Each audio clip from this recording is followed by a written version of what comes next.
mark of a winner.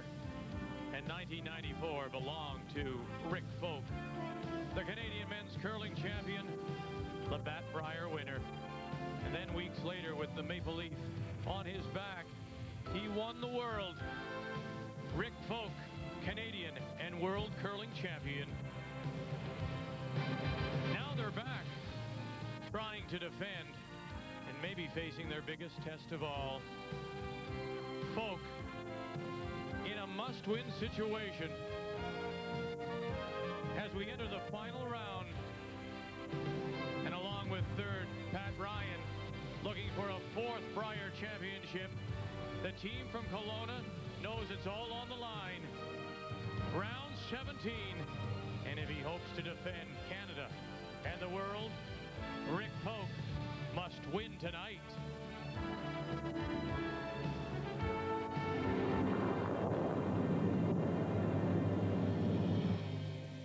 Imagine the pressure. After a week of playing, it all comes down to one simple thing. You must win to stay alive at the Labatt Brier. And one of those teams looking to stay alive, the 1991 Canadian champion, Kevin Martin. Also still alive and must win. What a story. He lost his first four, now looking to win 7 in a row to put him in. That's PEI. And of course, Northern Ontario, the Iceman, Al Hackner. He sees the finish line, but he has to win to get there. Here at the 1995 Labatt Brier in Halifax.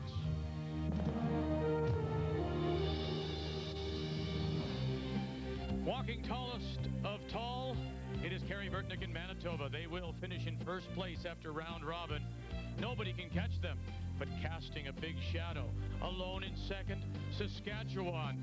Brad Height from Kerrobert, Saskatchewan. He knows he's going to at least be in a playoff for one of the 2 remaining spots. That's Ed Wernick and his Ontario team. He has them pointed at 3rd or 4th. Now he has to wait to see if he gets there. So here are the teams still in contention. We know that Manitoba is in first place. Saskatchewan will finish second. Ontario is in position to play for at least a tiebreaker, while British Columbia, Northern Ontario, Alberta, Prince Edward Island all face must-win situations if they hope to remain alive here in Halifax. So our featured game, Martin and Folk, Alberta and BC. The loser is out. The 1995 Labatt Brier from Halifax, Nova Scotia is brought to you in part by Labatt, Good Things Brewing, and by Ford of Canada, and by CIBC Insurance.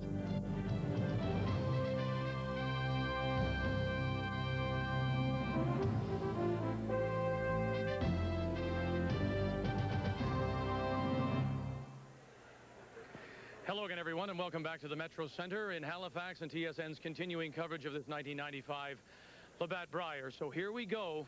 We're into the final round-robin draw, and so much at stake. I bet you can ask a lot of these skips.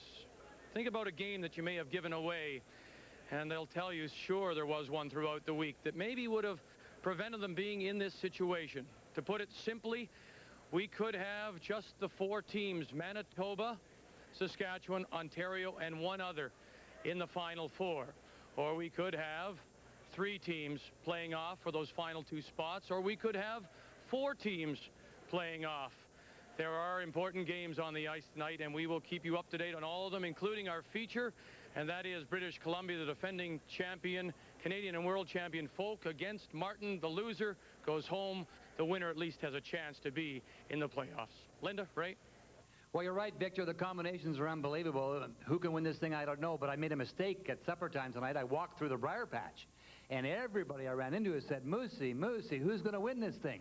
Okay, Brier patch, I'm going to tell you who's going to win this thing. I'm going to give you my picks. You want me to put it out on the line for you? I'll do that. Here it is. I see Kevin Martin over the world champion tonight. Yes, Kevin Martin. I see Northern Ontario knocking off Kerry Burtnick. I think Robert Campbell's going to roll along tomorrow.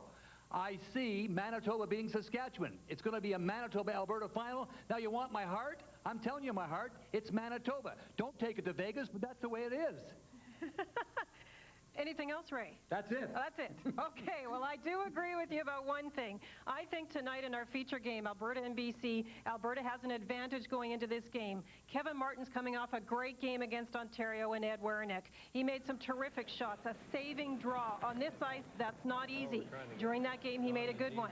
And then you've got Rick Folk. He has struggled and struggled with the frost. Pat Ryan's thrown a few hits. His game, and they've lost their handles. They really don't know what's happening out there. So tonight, I do agree with you. I think Alberta has a huge advantage going into tonight's game.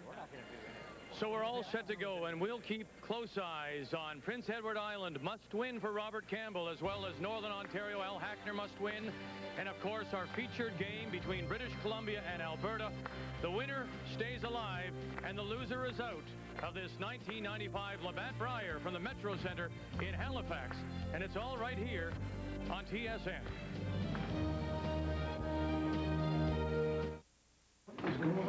Maybe it's because their frames are welded instead of bolted. Or because their decks are stamped from a single piece of steel.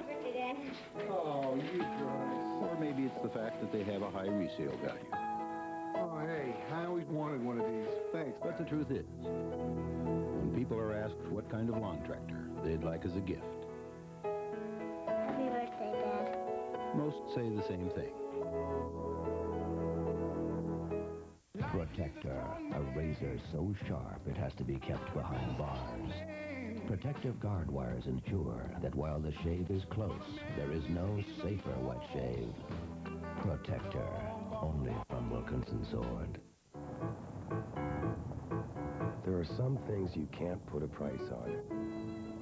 Fortunately, safety isn't one of them.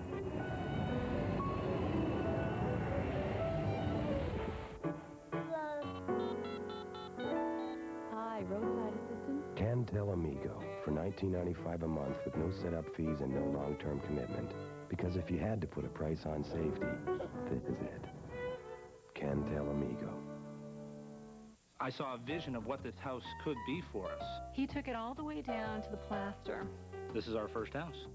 In the other houses, they're off as much as 2 inches. These ones are perfectly true. He took everything out. I felt like I own something. I own a piece of the earth. CIBC Personal Vision Home Ownership. To see better ways to borrow for home renovation, see your CIBC personal banker or call. I see our home as sort of our nest. At CIBC, we're working to see what you see. The Curling News is for casual fans and curlers alike. You get in-depth profiles, investigative journalism, and great visuals. And it's Canada's only national monthly curling magazine. Get in the game. Get the Curling News today. Welcome back to the Metro Center in Halifax, Nova Scotia, as we're all ready now for this final 17th round-robin draw. Our featured game, British Columbia, Alberta, is on one of the outside sheets, sheet A, as we read the ace, read the ice, brought to you by Labatt. Well, Vic, this is sheet A, as you mentioned. It's the best sheet in the ice. But just a minute while I get my ruler, because if you're playing to the outside in, this is what you see. It's called a straight line. They go straight like that. If you're hitting a rock in this area, then you're running straight. If you're going to the corners, to get around a corner guard, there is some movement. It'll move about 2.5 feet. Same on the other side, like so. About 2.5, like that. To get around the center guard, about just inside the edge of the forefoot, maybe it'll grind its way out and maybe get 3/4 buried. The problem here is frost. It's out here to start, and by the end of the game, it's out here. So if you're throwing down those lines, you're in trouble. It's about 22 seconds outside, maybe even 21 in this area here, down the center. It's running about 23. It's tough ice, to say the least. The two skips are in tough situations, must win. Let's meet the two teams then. In this featured game, we'll start with the reigning Canadian World Champions from the Kelowna Curling Club. On the left is Rick Folk, the third, Pat Ryan. Second is Bert Gretzinger in the lead, Jerry Richard. Representing Alberta, the 1991 champions from the Otwell in Edmonton. On the left, Kevin Martin. Kevin Park throws third stones, James Paul, and the lead is Don Bartlett. British Columbia playing red stones, And so they will have last rock here in this first end of play. And this is the Alberta lead to get us going. Don Bartlett. Well, the fact that BC has last stone may be a fairly important one because, as I mentioned, Rick Folk and Pat Ryan in particular on this BC team are very frustrated with the ice conditions, and they've been fighting them. You keep saying it sounds so easy. Don't fight them. Go with them, but it's tough. And having last rock here may be very important to get BC on the right track.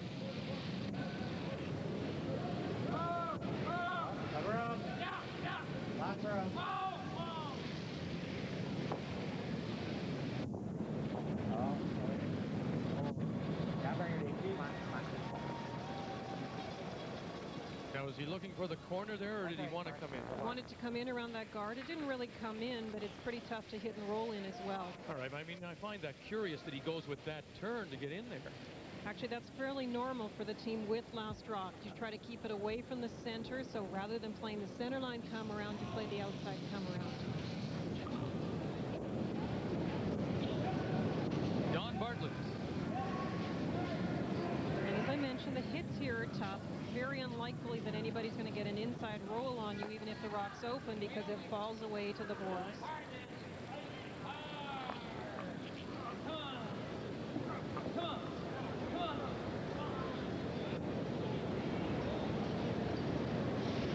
They call him Sparky. The Kelowna firefighter, Jerry Richard. Yeah, got room. Room. It's okay. Room. Oh, not yet. That's the frost line. It runs straight down there.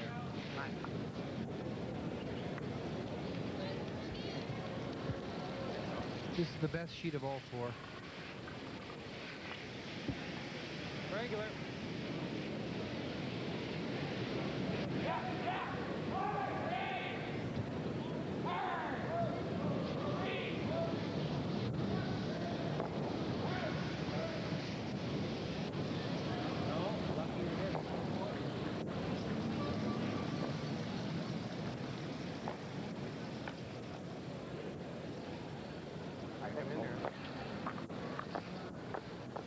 Ran straight all the way. Actually, maybe even fell a little bit. You heard Kevin's comment. Lucky to hit it.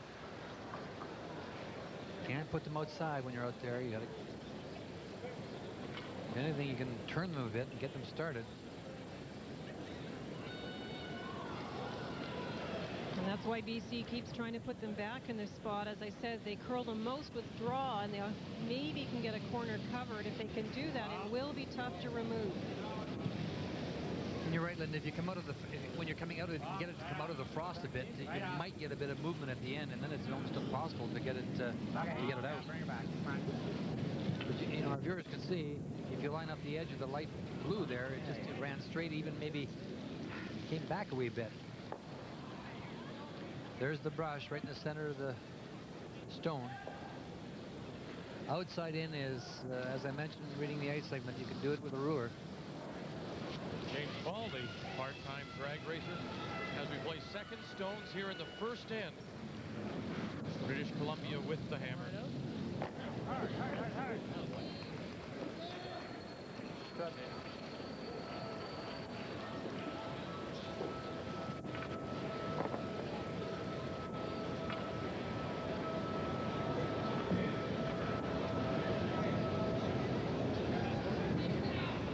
Win Rental. That's Mark Gretzinger's company.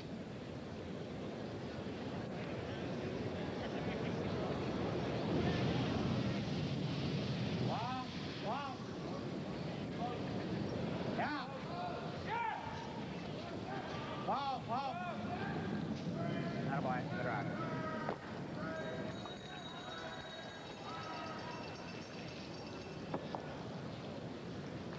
Both teams have to be aware of that yellow rock. It isn't in the rings, but that one at the back is potentially the one that could have something jammed on it. So especially Alberta being careful to hit this on the side and get it by that yellow rock.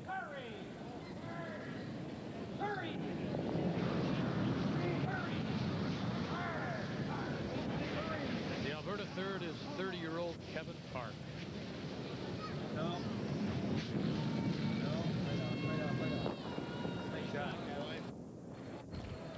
it right on the edge.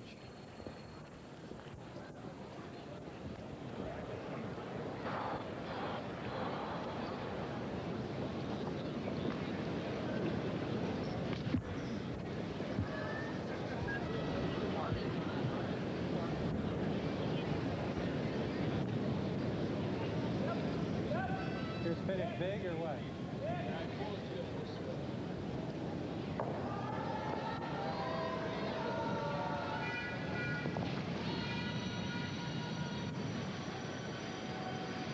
Yeah. Hurry! Matt Ryan. Hurry! Hurry! Hurry!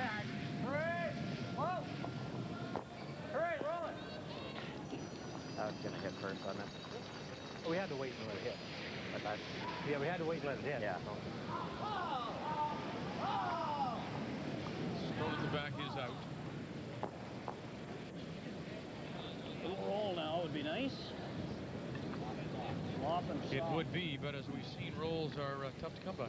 Tough to come by, but when they're made, they've set up the extra points and the steals. That's been the way the teams have generated their offense here this week.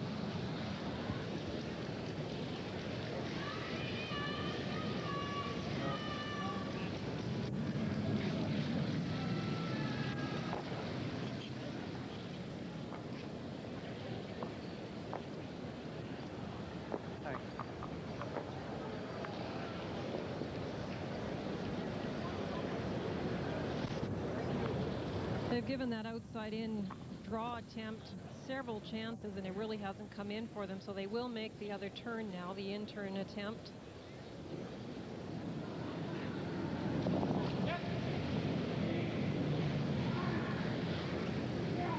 Yeah. Hurry! Hurry! Hurry hard! Second Hurry! zone, Matt Ryan. Hurry! Hurry hard! Roll! Wait!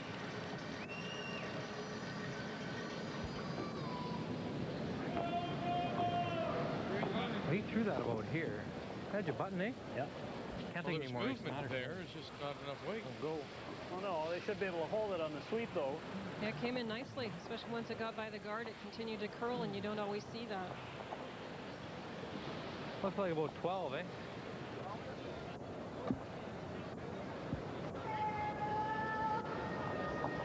Didn't look like we were going to be able to bury that out. No.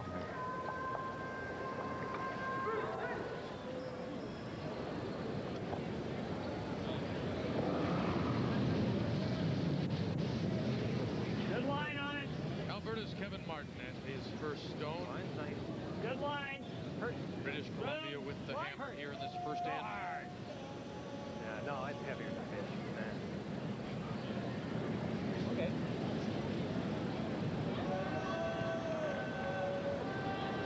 Now remember, most of the play had been on that right-hand side of the sheet, so now that they're playing down the middle and to the left of center, they're finding it much stickier. Even though they practice, there's so much frost, you really don't get the feel for the draw. Well, it's interesting. The ice maker Bill Harris was telling you, Ray, that they tried to keep their maintenance to as close to game time as possible just to try and prevent the buildup of frost. Yeah, they scrape, you know, they cut it as close as they can. The practice times are, you know, a half an hour before the draw starts, and they cut it as close as they can, but it's pouring rain outside, it's warm, it's the humidity in this building is more than humidity than the province of Manitoba would experience in about 7 years. Locker up. Right at the end. Yep. There's nothing there. When you got to center line and a bit off center, breaking away from center line, that's where you got the movement. But Ray showed you outside in, it just doesn't come. Got her a piece behind. Huh? Got her a piece behind there, maybe.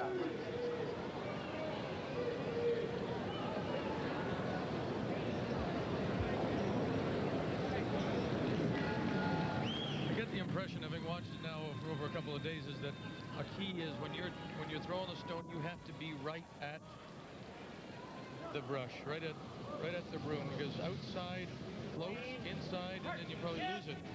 Clean releases are very important, and weight is important. If you don't throw it there, the sweepers can't drag it on this ice. Kevin Martin with his final stone makes the hit and will sit 8 foot. Huh? Forcing Rick Folk to come get him. Yeah. We were like 3 from the line, also like 5. Yeah. Well, I didn't want to be a little wide and watch it float away.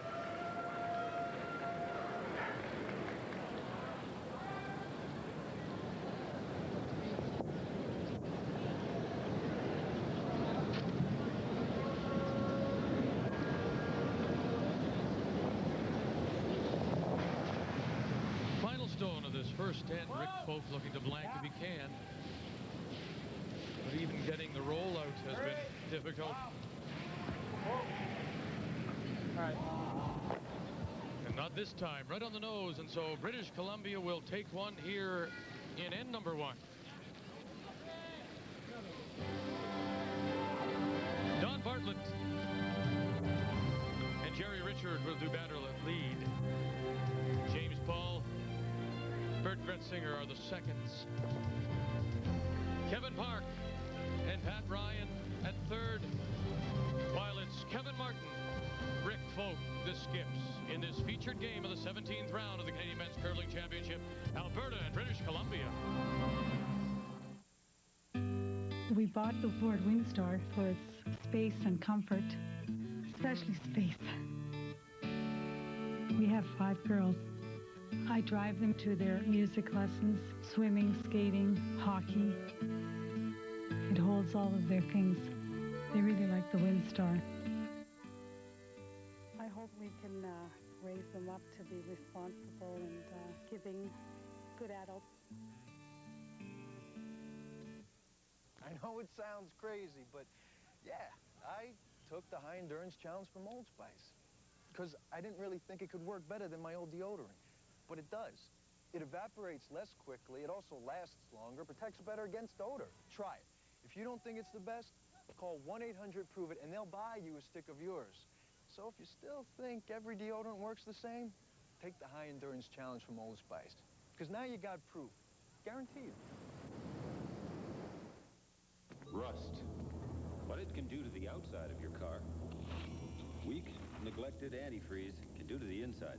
You need the tough anti-corrosion formula of Prestone. Use fresh Prestone every year to give your radiator and cooling system heavy-duty rust and corrosion protection. No matter what happens to the outside, Prestone protects the inside. Prestone stops the rust that stops your car. Look for Prestone Defroster to help remove frost from car windshields, wipers, and mirrors. As the thermometer drops, dangerous crystals can form in your car's engine, threatening to shorten its life. That's why today's Quaker State has engineered intelligent oil. Oil that senses the changing threats in your engine and adapts its own molecular structure for continuous protection. Whenever the driving conditions change, so does Quaker State, the intelligent oil for longer engine life. Been a truer headline in the Tanker Times. You bet. It is bumper to bumper on the way to the Final Four. Let's update you know a must-win for Prince Edward Island against the Yukon Northwest Territories, but it's the team from Atlan. Robert Andrews with the hammer in the first end, and he's lying 1, edge of the 12-foot at about 3 o'clock. This is final stone, and they'll get it there for a start of 2 in the first. The Yukon Northwest Territories at 2-8, PEI 6-4. Campbell of Charlottetown must win. Now another must-win situation for Northern Ontario and Al Hackner. But Last Rock in first belongs to Manitoban Kerry Burtnick, who's guaranteed first place. Is he going to let up in this one? Doesn't look like it. He gets the inside roll and scores 2. Manitoba out in front of Hackner, going to 2. Our featured game, Alberta against British Columbia. The winner moves on. The loser will watch the Final Four. Second end, 1-0 BC in Alberta will have Last Rock.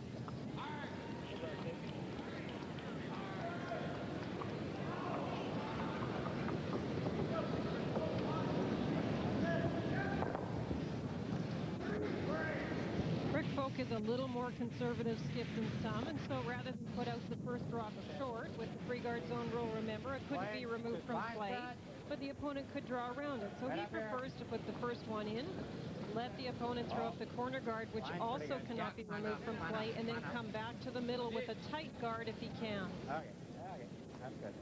That's a pretty good shot.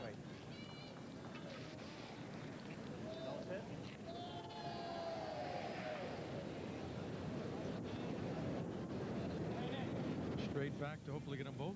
Normal hit. No, what turn? Oh, pin turn.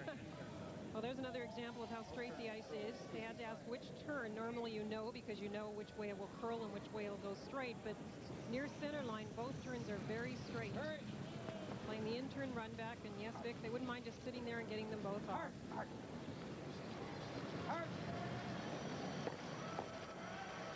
Oh, they leave the shooter covering the raised stone, biting the top of the ink.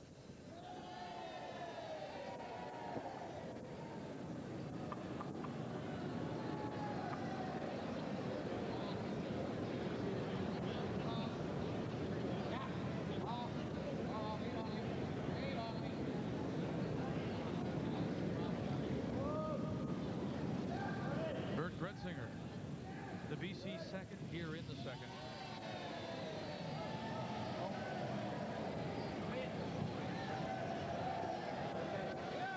Now BC is very aware that Kevin Martin and his team are very good at these run backs. These raised rocks, you can promote them into the rings. The ice is fairly straight, so it's not as tough perhaps. And so they're trying to cover that yellow one to prevent the run back.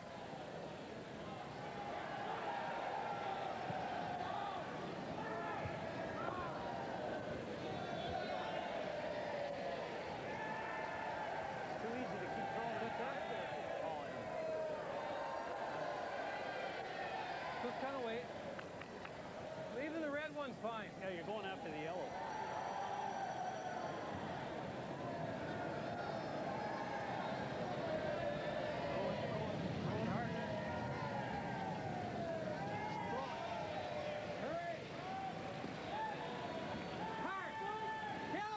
Come on, Don. Oh, just got it by. Right over. And they were going after the yellow. And the raised stone will sit top 12 for second stone.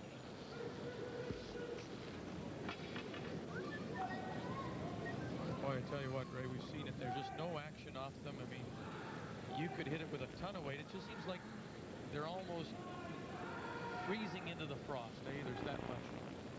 Yeah, well, we even, before it got quite this frosty, the sliding surface was not lively, and the houses were not lively like we've seen in the past. It's which is you know, makes it more difficult to get rolls and blank ends to make doubles. Probably the only shot that it really helps you with is that tick shot that we try so desperately in the 10th end. Right. Getting that free guard zone stone off the front, you can move it and it'll just stick right beside the board and not hit. Kind of wait.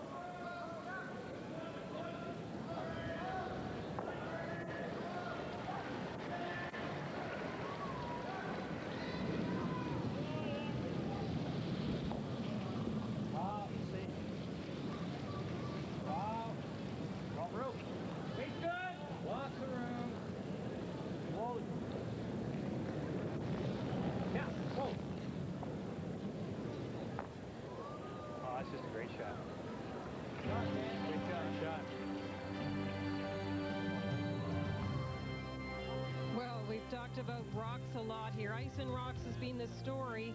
This sheet, red rocks, has had a bit of an advantage over yellow rocks, but that's probably to be expected somewhat because, of course, in the first end, red rocks have that last rock advantage. However, look at sheet C. What a difference. Red rocks 13 wins to yellow rocks 3.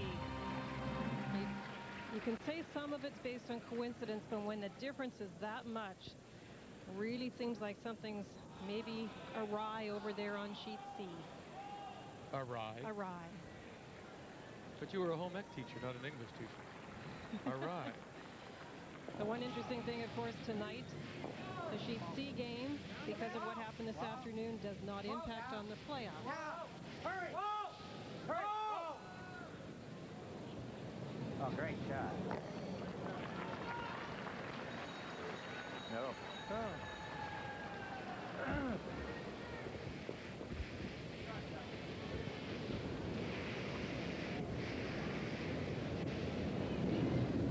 Let's jump to the game. Very important for this man throwing. Robert Campbell trailing the Yukon Northwest Territories 2-0 as they play the second. Prince Edward Island.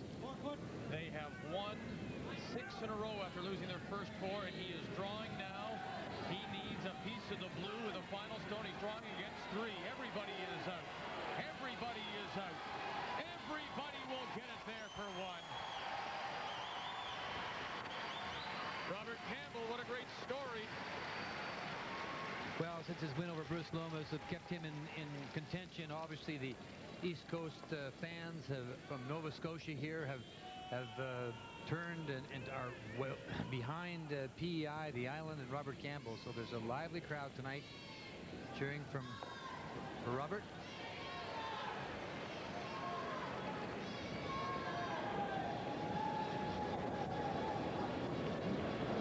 You will notice one thing that BC's doing a little differently tonight. Rick Folk is going with the inside-out turns. He's trying to keep his team out of that really frosty side, give them an advantage of playing down the middle first and running into the rock after. Maybe a better chance of getting a roll this way as well. By packet throw. About here, eh? Is that quite a bit less than last time? No, I had it about here last time. Now let's go to the game between Manitoba and Northern Ontario as they play the second. Manitoba open. Kerry Burtnick with 2 in the first. Final stone for Al Hackner again. Northern Ontario, one of those teams in a must-win situation.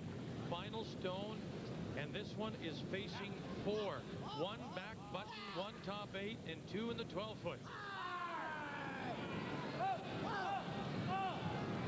Now he needs an inside roll after contact. Look at it go in.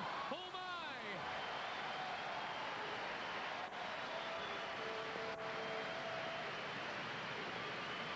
The pressure situations will bring out the best in a 2-time Canadian and world champion, Al Hackner. Not to take anything away from our viewers that are not curlers, that don't play the game, but you have no idea, absolutely no idea, unless you play this game, how difficult a shot that was. No idea. Under these conditions, you're looking at 4, or was it 5? I'm not sure. And you're going home. It's all over. If you don't make that shot, it's 7-0, and it's a handshake and a lobster and a bottle of white wine.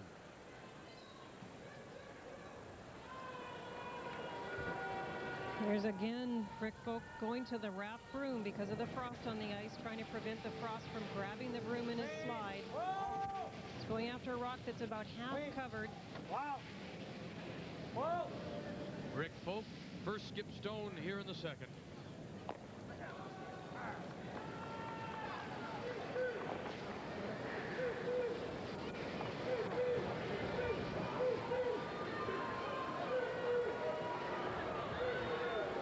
Can't go around center anyway, huh? Doesn't look like it.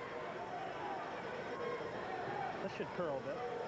Yeah, I think so, yeah. Is that enough ice? A little more. You want to take... You can't afford to really leave it in the hole. I don't know how we try to get around center guard. Well, you're not alone, Kevin. This is the spot What do you think that out here? will curl. 11.5? We saw Robert Campbell in his game this afternoon play a couple of shots down there, Linda, and they curled, you know, 2.5 feet. So there's a good chance to get this one buried. This is one of those 2-on-1 shots for Kevin Martin. He's got the hammer. He's got 2 rocks left, and here comes one of them. Room. Good. Line's real nice, guys. Room. Just wait. Looking to bury it. Just for weight. There. Wow. Wow. Watch it close. Watch it close. Really sliding. No, don't touch it. And it will just dig in. Back edge of the 12. Perfect line, but just too much weight. How come Donnie was sweeping mine at the top of the house? It would be nice to get another even inch of roll, eh? Oh.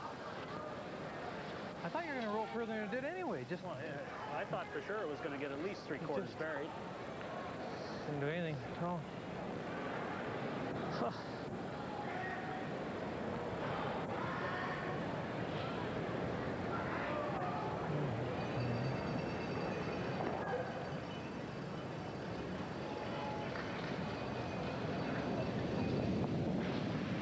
Final stone for Rick Folk here in the second.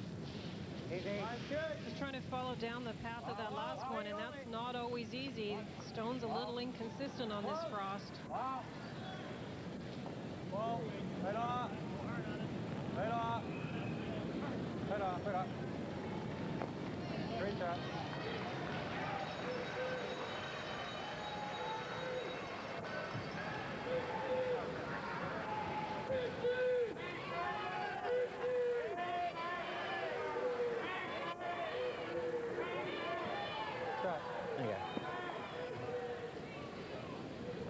Bill Hackner had missed his draw, and Robert Campbell had missed his shot. My predictions were not very good.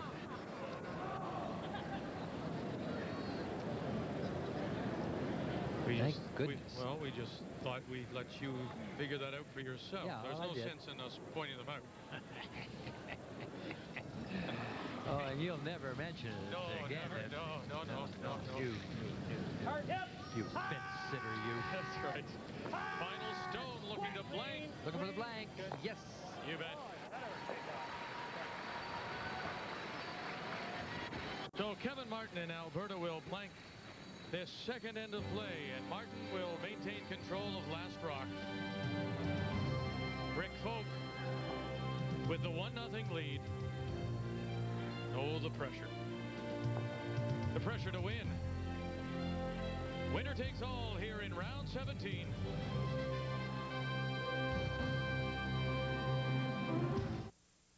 Personal computers. Everybody wants one or already has one, but how long does it take to get up and running? Too long if you're reading manuals and too expensive if you take classroom courses. Here's the perfect solution. Introducing the #1 video teacher for computers. The fast, easy way to learn how to use a computer. You get a detailed introduction to the PC and professional instruction on the most popular programs like Windows 3.1 and Excel. With the #1 video teacher, you'll learn the easy way. No fancy words or jargon, and you can learn at your own pace. Call now and get this valuable instructional video for this incredibly low price. But that's not all. We'll also send you a second video. You'll learn MS Word for Windows, QuickBooks, and WordPerfect for Windows too. Now the computer skills demanded by today's top employers are at your command. So why pay over $75 for other instructional videos? You can learn everything you need to know with the #1 video teacher. You get 6 valuable programs, over 4.5 hours of professional instruction for just $24.95. That's 2 videos for the price of 1. Call and get started today with the #1 video teacher for computers. Order now. Scotties are softer now. Pass it on. Scotties are softer now. Pass it on. Scotties are softer now. Pass it on. From Scott Paper, our softest Scotties ever, in beautiful decorator boxes. Scotties are softer now. You don't choose to have an accident, but you can choose your repair center. More than 1 million Canadians have relied on AutoPro, the largest network of automotive professionals. AutoPro Collision, a courteous reception, professional repairs, qualified technicians, specialized equipment, and in addition to AutoPro's national warranty, take advantage of our deductible protection plan. AutoPro Collision, people you can trust. One of the best crowds of the week.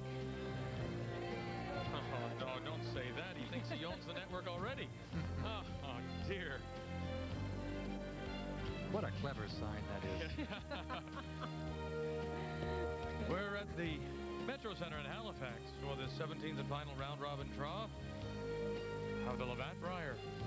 Well, we've told you a lot about the free guard zone rule. That's where a team cannot remove a stone from play between the hog line and the house until after the third rock of the end has come to rest.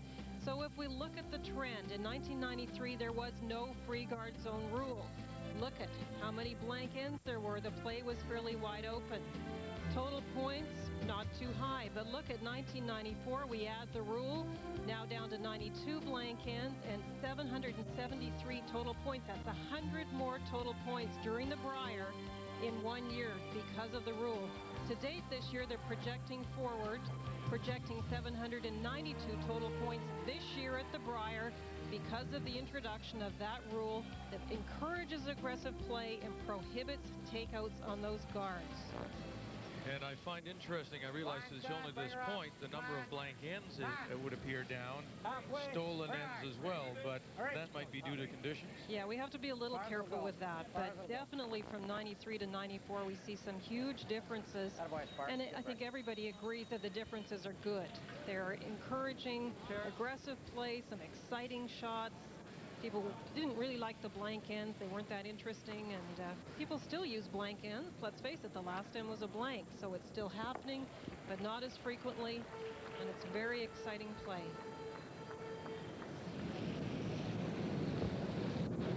Wow. Boy. Wait there.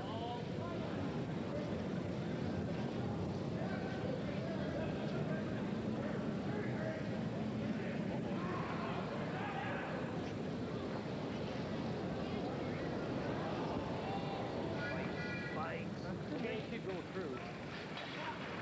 Not even with me on it, eh? Huh? Yeah.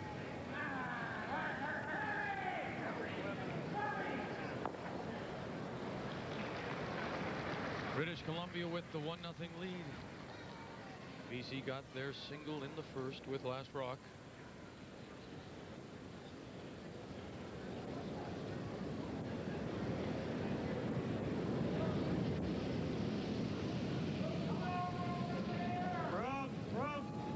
Showed that Bert Gretzinger was second from the top amongst the seconds, and it's going to be Jerry Richard and Bert Gretzinger, I think, on this team, keeping the pressure off the skip in the third little bit. I mentioned the frustration that Pat Ryan and Rick Folk feel about the frosty conditions.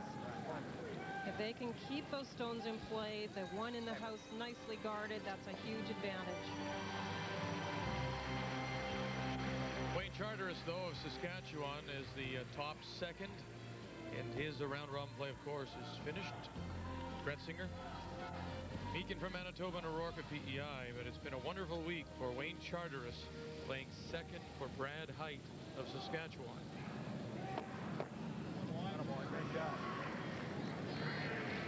I think it was the game against Alberta, Ray, that Wayne made that something like a triple takeout. Yeah. He got two off the front when they really needed it, and also pushed them back in the rings. It was just a fabulous shot. Yeah, the thing that you really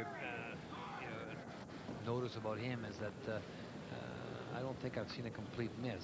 He's one of those kind of guys that's always close to the stick, and he gets a piece of something, and as a result, especially in these conditions, he hits very, very well, and he's just been curling up a storm. I mean, that whole team. I mean, Brad Height is very, very deserving of his position. He's been in every game. His ability, as I said earlier this afternoon in the interview with him, that the way he jumps around from that bullet weight, that downtown weight, to a quiet tap back is amazing. Because lots of even talented teams can't do that, you know. Well, here's what I was just talking about. Alberta cleared off the two guards that had been in play. Bert went to put the guard back, and it's not in a good position. And with that Alberta stone at the back of the ring, second shot, he needed that guard desperately, because now James Paul can make the hit and roll and sit two. Hurry! Come on. Hurry, guys. Hurry. Oh, you know, that's barely halfway. Jams it on the back, and now just flying one. Top four. Just more weighted to what they wanted. You heard Kevin Park say that was just a little over hack weight.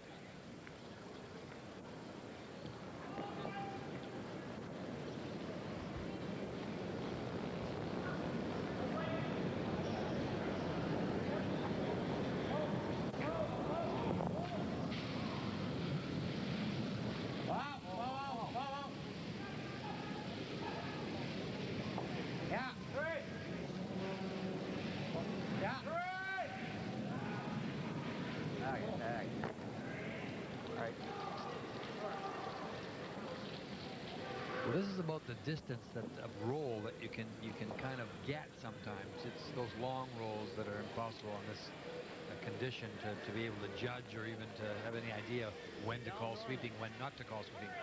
But on these here, you don't. You need just a corner of the stone or quarter of the stone, and you can get a little roll here.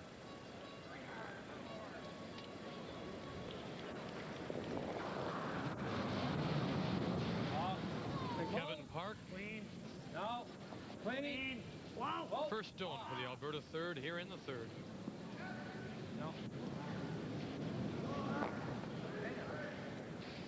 Hit a ridge.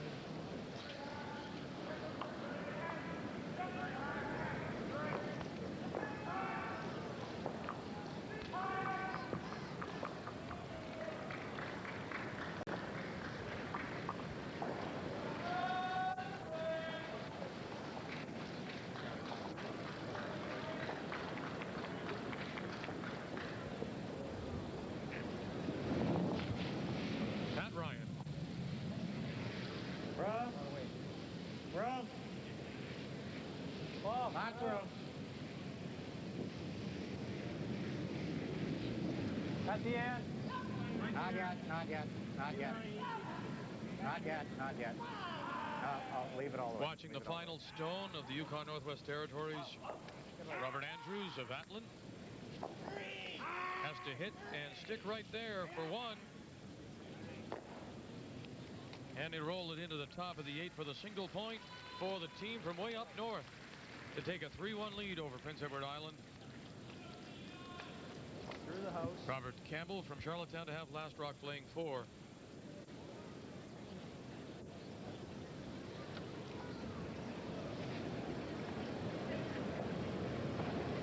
Kevin Park playing this quietly. This is where it does curl, and Pats came in nicely. Still a bit exposed, and that guard's a long way out in front. Clean. Ah! Wow. Stay close. Wow. Wow. Can we bump it? We're going to bump it a little bit. Wow. Roll it. Roll it.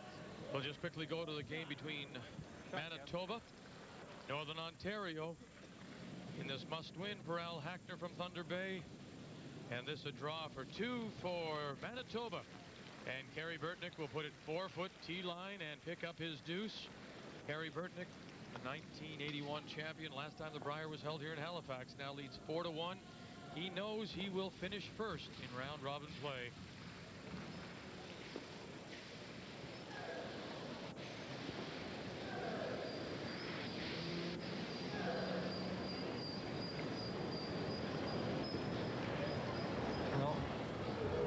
He's going to have a tough time pushing this out if he's trying to. He's probably just freezing.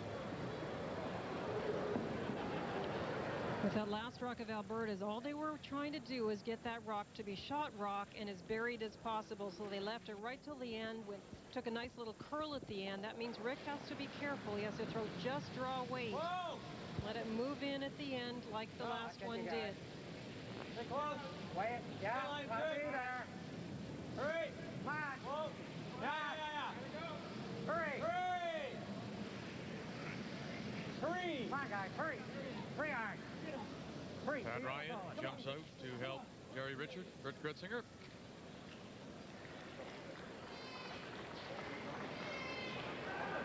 Here? Yeah. Have to. Huh? Have to a lid. Yeah. No choice. Solidify the point. Yep.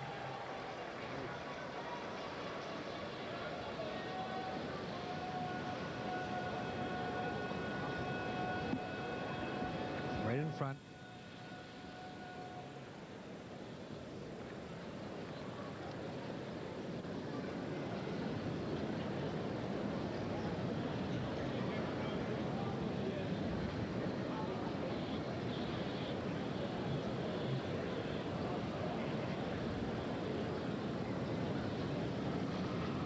Kevin Martin and the first stone for the Alberta skip with Last Rock here at 3. Come on, get it here. Line's good. Hard. Line's good. Get it over. Come on. Okay, line's good. Clean. Right up. All right. Right up. Hard. Okay. Good shot, just as good there. Isn't any tighter than Rick can't play the bump, bump, bump. Doesn't come as deep as here. So if we leave it right here, it's really good. Yeah. The only trouble with that shot is that I don't know how much movement there is on the ice, but very difficult for Rick to get it around it.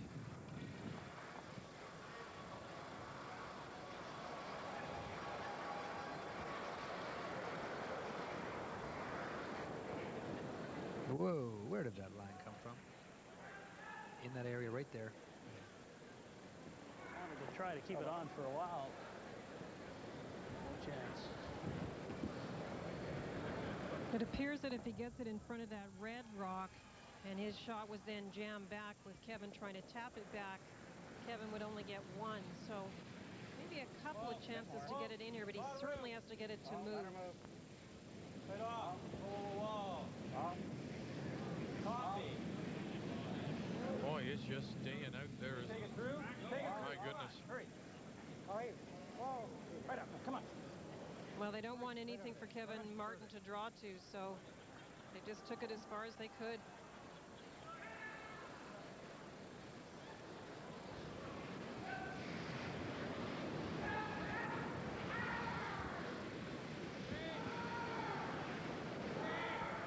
Coming up a quick plot, I guess. And get to that center line.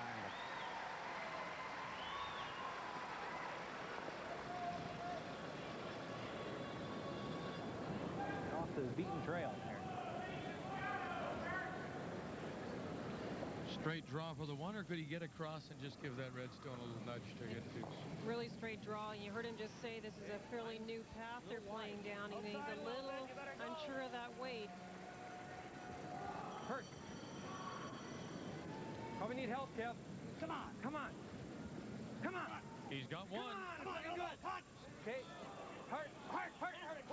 Okay, that's a boy. Nice weight. Little piece of the blue for two.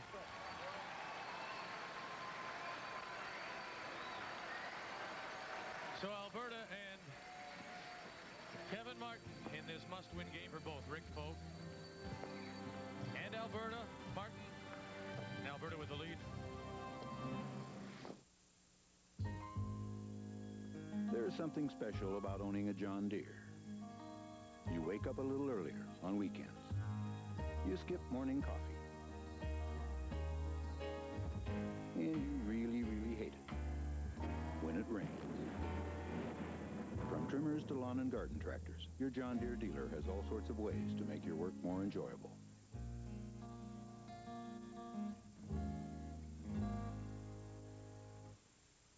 Forget rubbing and polishing silver, brass, and copper. Clean quickly and safely with the amazing product used by museums worldwide. Their secret is the patented Quicksilver cleaning plate. In hot water, simply dissolve washing soda. No, it's not ready yet, but watch this. Insert the Quicksilver electrolytic plate. Touch any tarnished item to it, and in seconds, it's sparkling.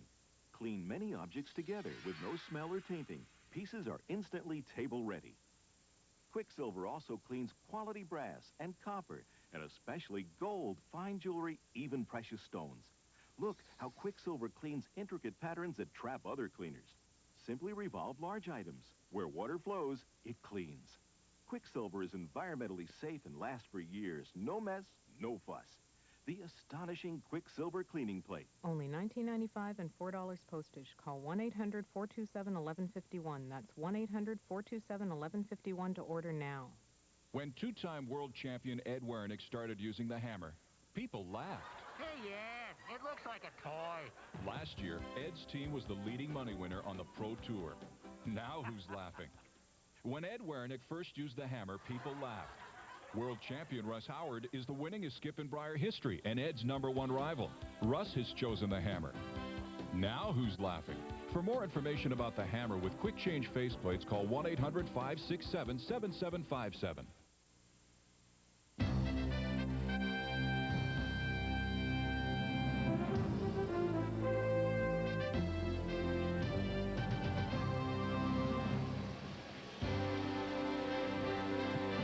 What good taste you have.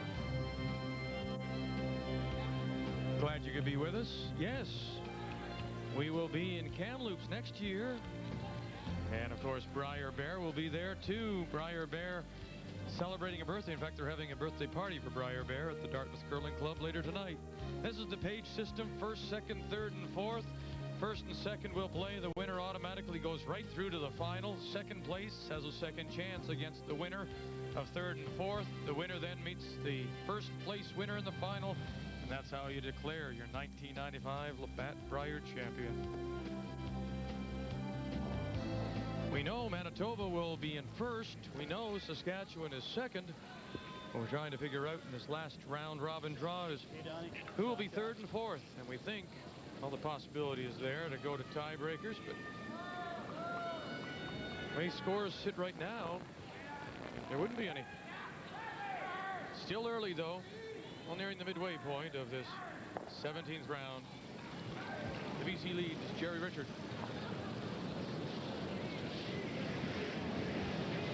Clang. Just clang. You're easy, Brier guys, Bear's easy. date tonight at that Just party, clang. are you, Vic? Just clang. Going with Brier Bear to the 40th birthday, or the birthday party? I think we'll find a fur coat, I would guess. You sure don't need it here this week, do you? No. Yeah, just a foot.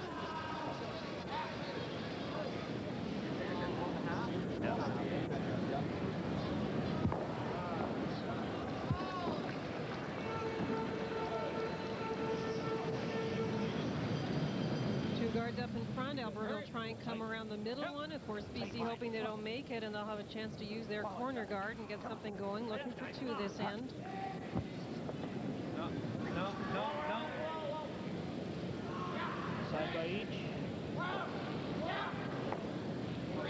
Spoken like a true restaurateur, Kevin Park, side by each. 2 eggs, side by each. Having busboyed I can for tell. a few years, I know that.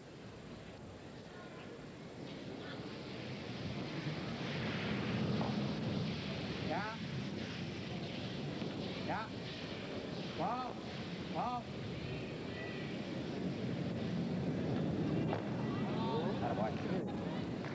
Thanks, Mark. Thought we'd forgotten? No, sir.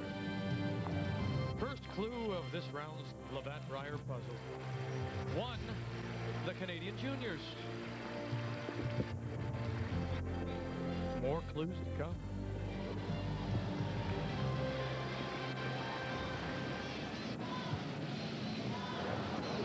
James Paul. No.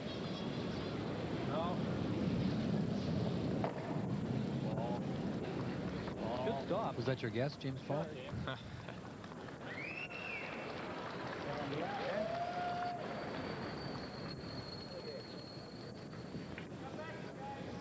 He has appeared in one, but he didn't win it. In 1989, he was the skip of the Alberta team. So you have 2 guesses, do you? I'll have more than that by the time we get there. Well, Linda, can you remember a time when you, and this, I'm not thinking of a Bonds feeling, but in a situation where you had to win it, just keep alive? Yeah, I've been in that situation at a Scott Tournament of Hearts before. But I have to confess that in that one, I felt very confident, and the ice was good, and we went out and played a very good team, and you knew it was going to be made on a good shot. I think that it's a little bit different this year, where the teams are struggling so much with the ice conditions. They're not that confident with their abilities going into this final round. 12 and a bit. As these games progress, with all the pressure on these teams, start to look for body language, see how the players look out there. We can tell a lot from the way they react to misses and good shots. As I mentioned, frustration may be the big factor rather than confidence and good shot making. Come on, every inch. Attaboy. Well, they've got them well spread out. British Columbia with last rock here in 4. BC trailing 2-1.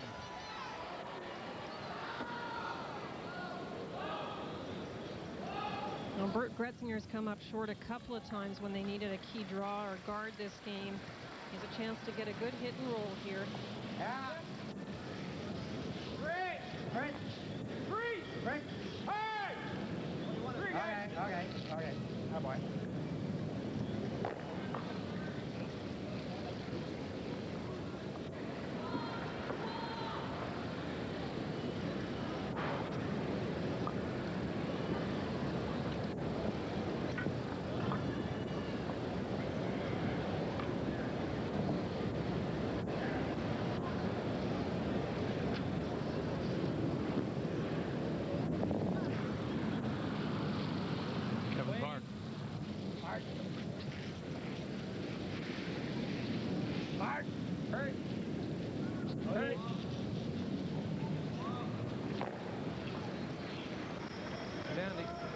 In the Manitoba game, top right, you can see they're leading by 3, drawing into sit 2, and trying to force Northern Ontario to make a good play to get 1.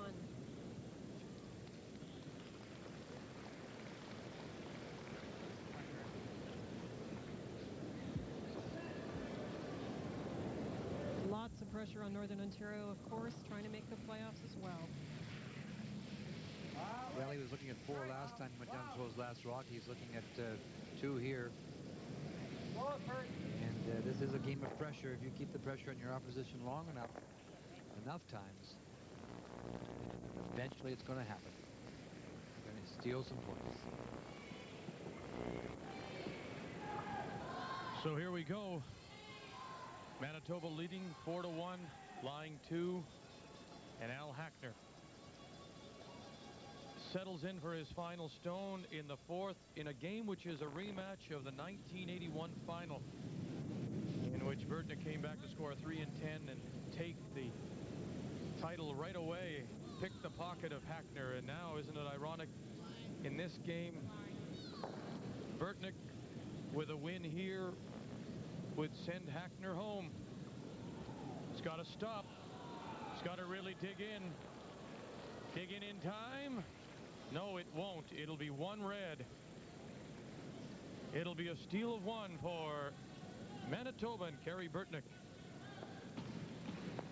And he now leads it 5-1 over Northern Ontario and Al Hackner.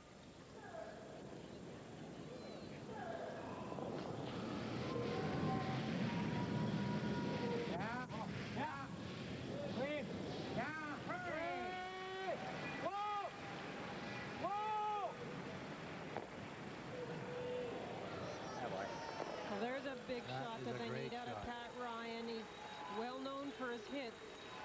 Wouldn't be happy with his game earlier today. He only curled 60%.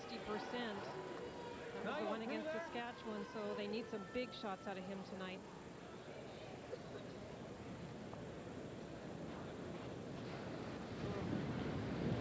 Now let's go on to the other must-win, and that's Prince Edward Island, sitting at 4 losses. Trailing 3-1 as Robert Campbell gets ready to throw his final stone of the 4th end.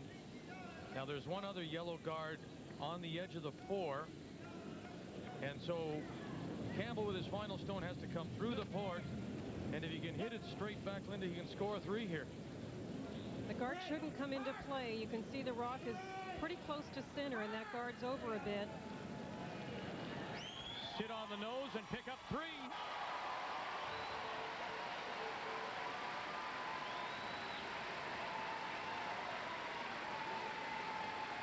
Robert Campbell, Prince Edward Island move in front 4-3 over the Yukon Northwest Territories, going to 5. Well, a terrific shot by Kevin Martin. He got around the corner guard. He's in front of the stone, the red stone that's in the 12-foot at the 3 o'clock position. And not sure I'll be able to touch it over there. Digs in pretty good. Let go. Yeah, throw a draw weight. No. You heard Rick, just touch it over if you can. Pat's just trying to get away the frost that had accumulated with the brushing of the Alberta team. Doing it with his hand, warm hand.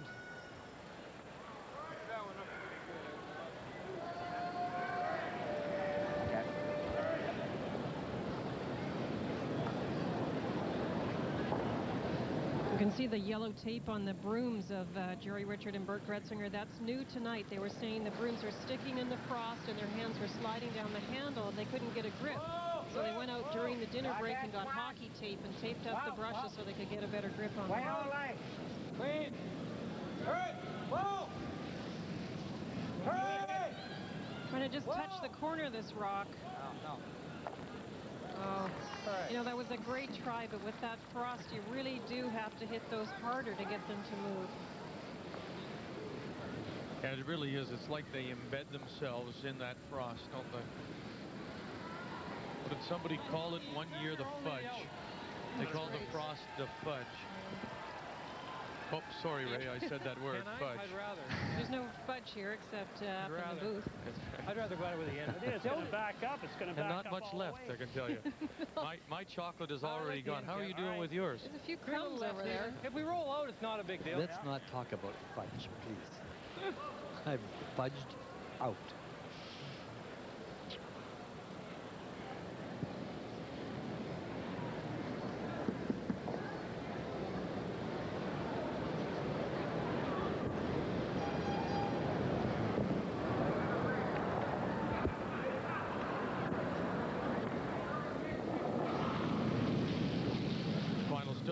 Kevin Martin and Alberta here in 4. British Columbia with last rock. Hard. Right up. Good.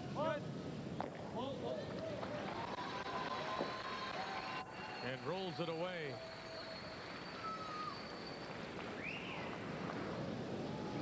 Looks awfully strong tonight with that big weight takeout. Taking negative ice. Normally you take a broom, as in this shot, and it curls a little bit and comes up and makes contact. He was taking ice on the inside of the rock and having it fall back to hit the rock in the right spot.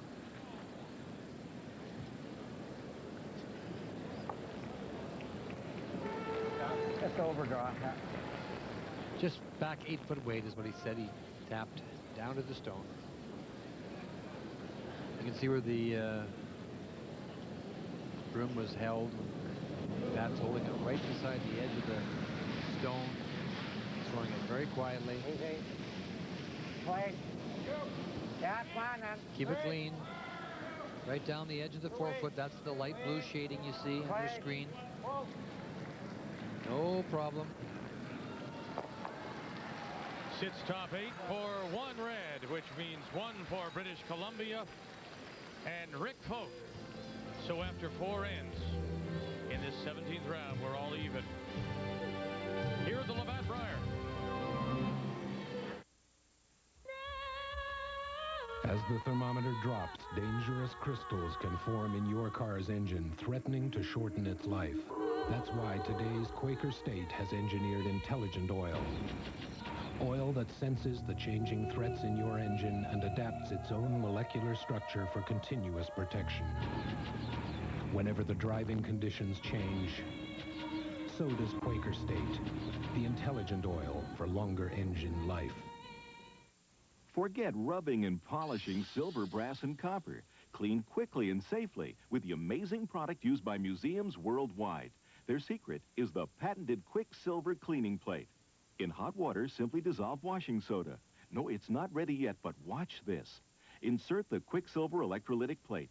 Touch any tarnished item to it, and in seconds, it's sparkling. Clean many objects together with no smell or tainting. Pieces are instantly table ready. Quicksilver also cleans quality brass and copper, and especially gold, fine jewelry, even precious stones. Look how Quicksilver cleans intricate patterns that trap other cleaners. Simply revolve large items. Where water flows, it cleans. Quicksilver is environmentally safe and lasts for years. No mess, no fuss.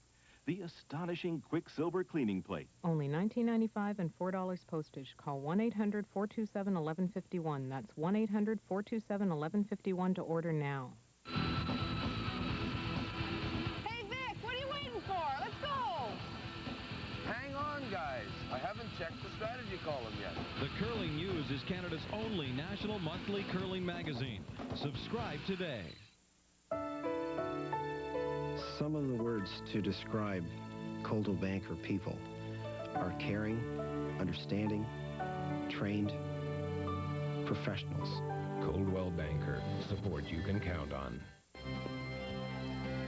Nearing the midway point of this final 17th round-robin draw, Manitoba with the lead on Northern Ontario, and Al Hackner with Last Rock playing 5. Nova Scotia, well, they saw their hopes end with a loss to PEI. Bruce Lonis, New Brunswick. Brian McPherson still looking to win his first. He's 0-10. This is his last chance. And Prince Edward Island, Campbell scores 3 to take the lead on the Yukon Northwest Territories.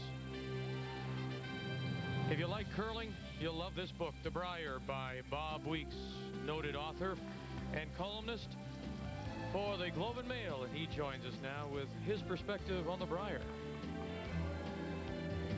Now that the Grey Cup has embraced U.S. teams and the Stanley Cup game resembles a meeting of the UN General Assembly, the Brier is the last great Canadian sporting event. Think about it for a minute. Every province and the territories are represented. Every player in the competition is a Canadian. There's no imports, designated or otherwise. There are no agents, no million-dollar contracts. There are no strikes or lockouts, at least not yet anyway. But the thing that really hits me about the Brier, which makes it a great Canadian sporting event, is, think about it. The most important person in the competition, other than the players, is the ice maker. Only in Canada could someone become famous by freezing water. So when you watch tonight's action, take a little pride in the Brier and take a little pride in Canada. I'm Bob Weeks. Well spoken. And we take pride in whoever wins this Labatt Brier 1995, and we wish them luck, and we'll watch them at the Ford Worlds as they join Connie Laliberty to represent Canada against the world's best.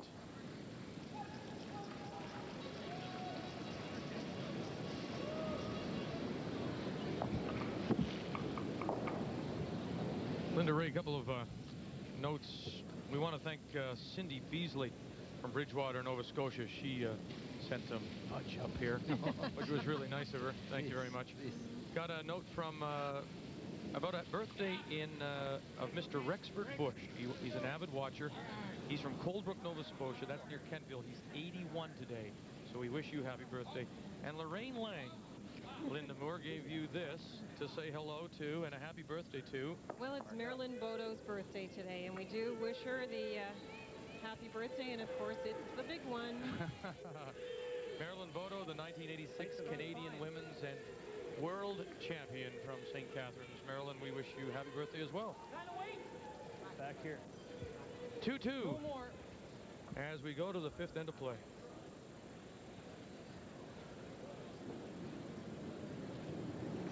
The big one. Yes. You and I know all Been there. about that. That's right. why we can sit here and say that. Oh! Right on. Right there. Yeah, right on. Oh, okay. Oh, I got it. Very nice tap and roll, Nice sitting shot. behind the corner guard now. And of course the BC Rock is pushed out into the open. That'll hook right in there.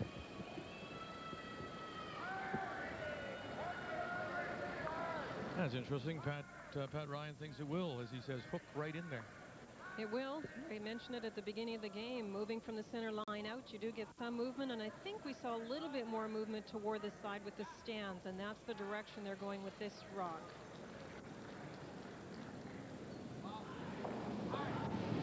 Bert Gretzinger.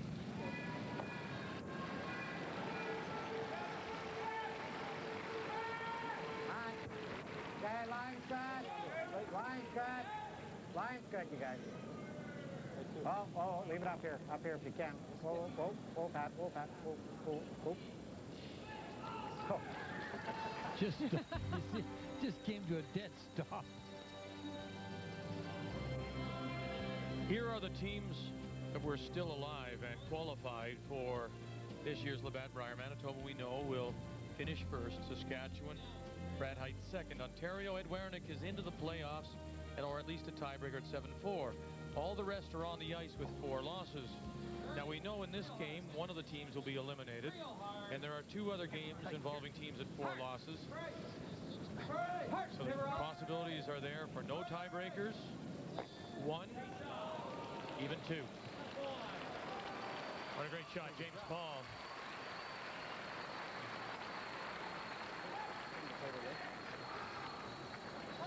Alberta with last rock here in 5. Great roll. Go here. Start to get nervous when you don't have last rock and you let those yellow rocks accumulate. There's not much they can do. One's hidden and one has their rock, the BC stone, right behind it.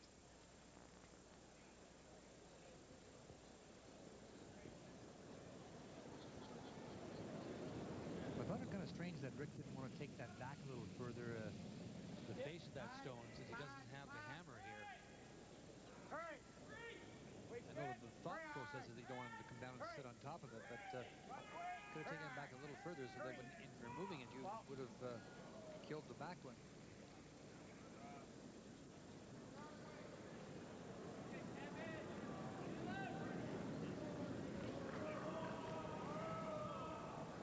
That's another example of frustration. It might have been better to let that one tick the rock. They weren't communicating the weight back and forth, and Bert was just a bit heavy on that one.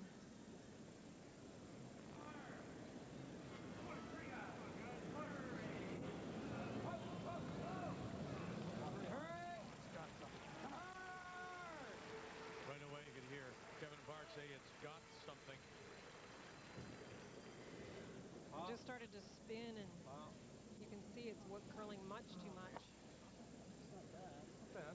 No, it's not good.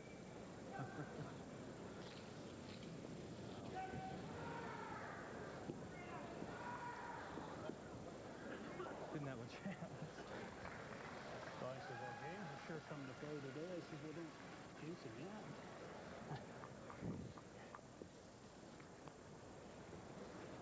That come right down to it, eh? Yeah.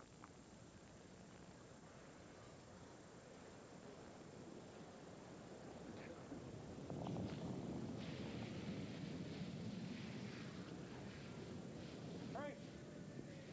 Yeah! Hurry! Hurry hard! Hurry, guys! Hurry! Hurry hard! Hurry! Hurry! Oh no, just a little rub will straighten it out. Easy, easy, easy, easy. Whoa, whoa, whoa. Yukon Northwest Territories, Prince Edward Island, quickly drop in last stone as Robert Andrews is able to blank, and so he'll take last rock into 6. They'll go to the 5th end break, 4-3. Prince Edward Island, Robert Campbell must win and leading. Oh, in the forefoot, because it's going to be freezing the rest of it. Okay. Yeah, right there.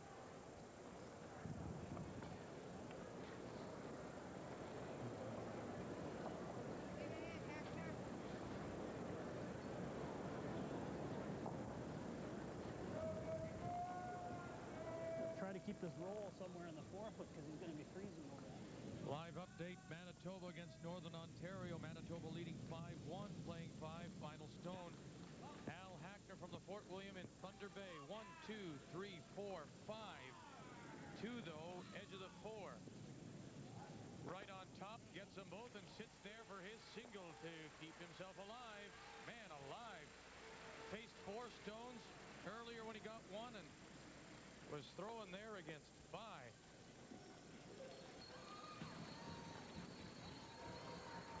Well, it's not really the roll that they wanted. Rick Folk, recognizing the fact, obviously, that he's in trouble here, is probably going to play down on top on one of these 2 stones. Come down on those other They wanted to keep that one in the forefoot. They have a choice here of playing around 2 with the out turn or playing with the in turn. Go this one. He walked over here first of all and looked at coming down and freezing into that. And now he's changed his mind and he's going to play down into that one, right into that area there. Well, I agree with them because their stone is on the other side. If they can try and at least get something in front of the 2 opponent stones, if there's any jamming back, it's on the Alberta rocks, and it won't knock back onto their stone on the other side. Whoa, whoa, whoa, whoa!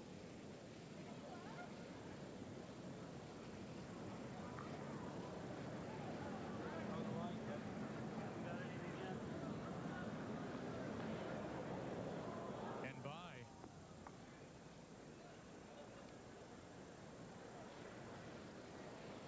Well, he's got Rick still has a draw to either side, so I think that Kevin Parker was right with his initial comments. He's going to have to put this in the forefoot someplace.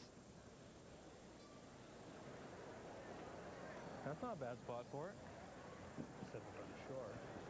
How about this right here? Yeah, okay.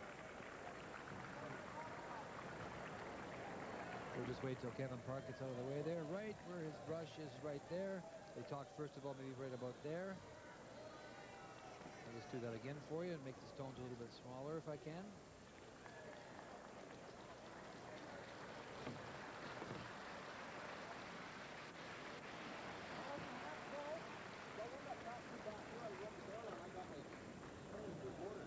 Well, I know it's got to be pretty sticky as soon as it comes off the line, but we're in the keen stuff for most of the way. Okay. It may be the first time this week we've heard any part of the ice referred to as keen. Yeah, it isn't a word we've heard a lot. How's the Line's nice. Room. Let it work if you can. Oh, it needs to curl. Work. Top 8 foot. 8 foot. Needs 8 foot. Just 8 foot. Purse. All right. 8 foot. Okay. Whoa, whoa, whoa. Oh, that's perfect, Kev.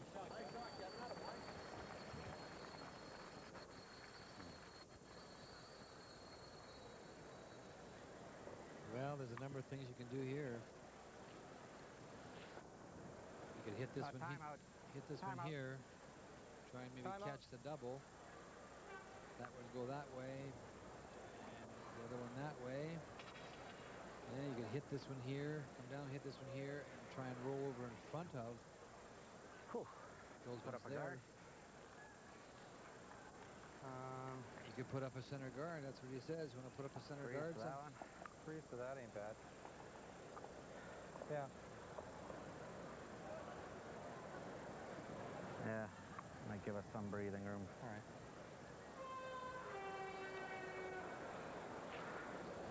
If you freeze to the face of this one, you'll be second shot anyway. I think this is what I would play with my first one because Kevin's are already sitting 3 and you can cut out 2 of those if you make a good play here. And if you're anywhere in front of it for second shot, Alberta would think about maybe playing it and they might jam. The only thing I can do is put up. Oh, we had to leave one of them. You could hit the one that's just almost biting the forefoot and try and roll over in front of there, but rolls are so, those long rolls are so tough. You know the path down here.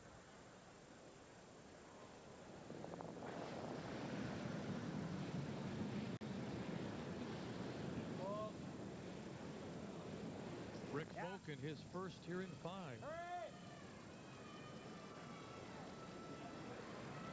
Hurry, guys. Hurry. Come on, all the way. Come on, come on. How far can they take this? They wanted to get it right up on top, but they want to get close. They'll sit top 12. We just got off the into the frost area and just stopped. Bump this up. Not bad. I guess if you go here, you're going to have a hit and roll, eh? Behind one of them. Yeah, we can't. I don't mind. I don't mind bumping this now. His only bailout is right here. Oh, he's got it right there. Okay, I can go right there. But if, mind you, if you're bumping that, this doesn't help much. I like that. I guess right there is good. Because he's got the hit and roll, and all we've got is a 2-foot raise at the most. Yeah, I like that. Hey? Yeah. Either that or bump this. I don't mind this, you know. Well, your preference. I don't mind the bump.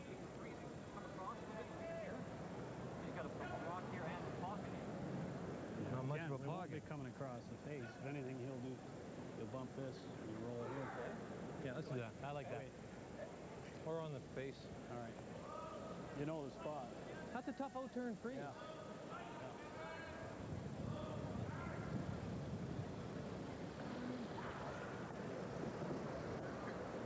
Rick Folk, Pat Ryan seeing it sort of get a little crowded with yellow stones here in the 5th.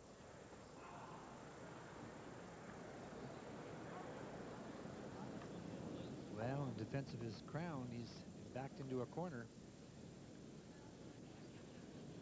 They're jabbing away at him.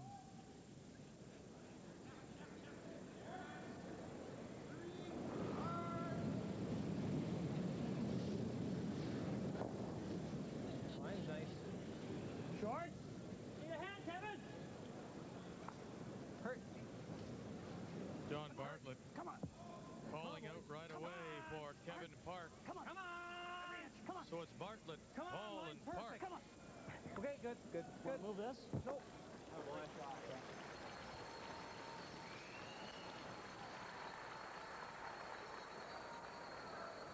1, 2, 3, 4. Sorry about there. I was a little tight last time. No, you're good. Through there. So he'll try the same shot, the corner freeze? Hey, it would still be second shot if he was able to do it. It's all he's really got, Vic. But he's seen one come down, Pat Ryan's rock come down heavy and go straight. Right. His last one has come down light and over curled. So somewhere he's got to find the middle of those two. And also you heard Kevin Martin say, that is a tough outturn shot. Much tougher now with that red rock that was just thrown blocking the way.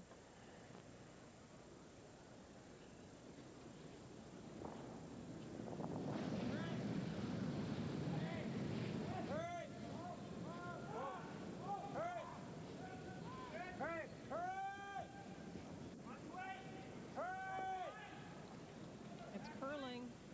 No, well.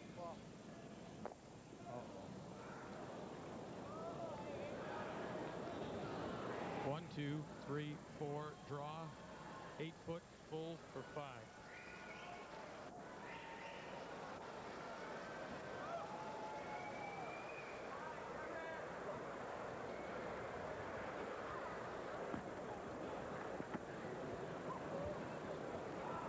Yeah, I like the out. If it hangs a little. Don't let it pick, whatever you do.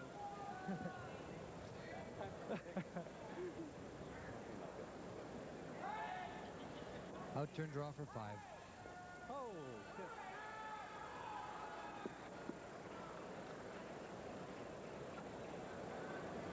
Okay, Donnie, let me just push this here. You pick early.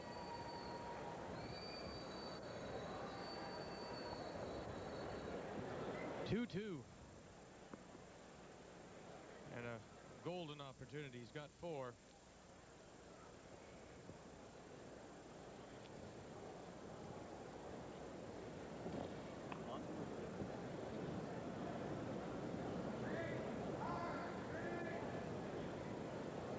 Final stone.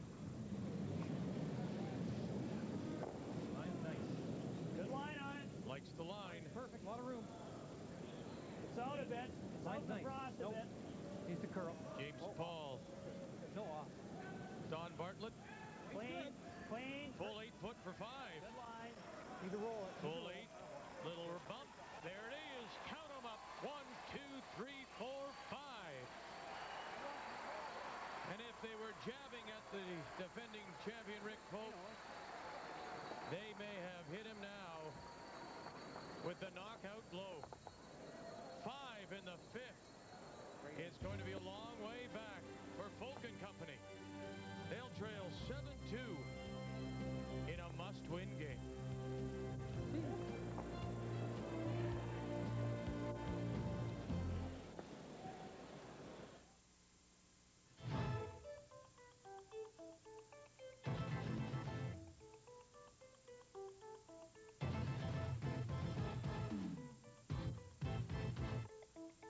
The first set from 1993 is the Premier Edition, featuring 66 of the world's best men and women curlers.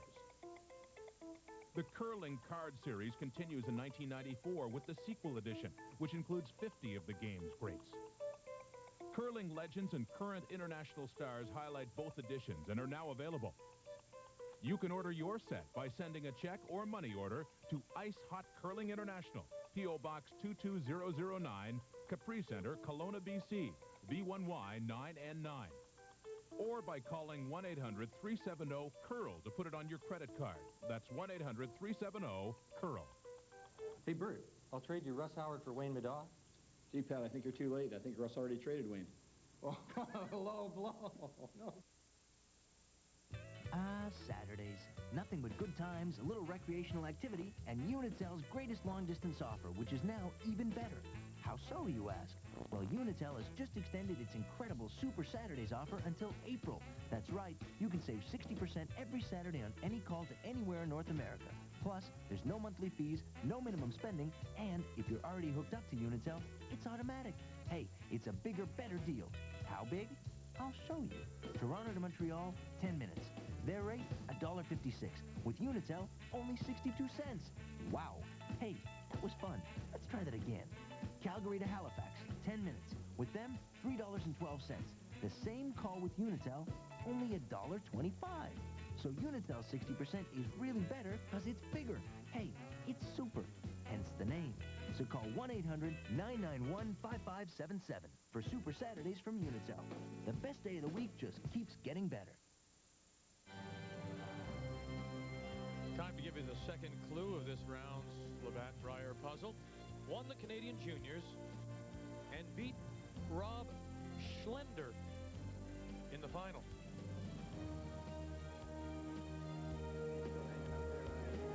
The ice maker Bill Harris with Kevin Martin. Suddenly the ice doesn't look so bad when you just score 5. Stay with us right after the game for the TSN Turning Point, brought to you by Interstate. You know, an apple sitting around too long, it goes bad. It's the same thing with a new battery. It loses power waiting to be bought. That's why at Interstate, we're constantly checking our batteries to make sure they're fresh, so that you don't end up with a bad apple. The organizing committee of this 1995 Labatt Brier here in Halifax would like to thank these gold sponsors.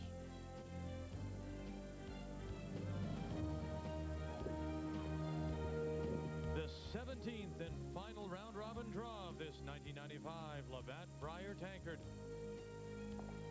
And while our game is in our feature game, Alberta, BC, is in the 5th end break, let's go to the game between Yukon Northwest Territories, Prince Edward Island. Again, it's a must-win for PEI. One of those teams sitting at 4 losses against the Yukon Northwest Territories at 2-8. It is 4-3, Prince Edward Island leading, playing 6. And it is Robert Andrews from Atlin, BC, representing the Yukon Northwest Territories with Last Rock. And facing 2, this the first stone for the skip from Atlin. He throws the big weight pretty well, looking for the double. 1, cross, back, and he'll leave the raise stone still sitting back of the button. Movie numbers 1 and 2. 1 and 2. Just 1.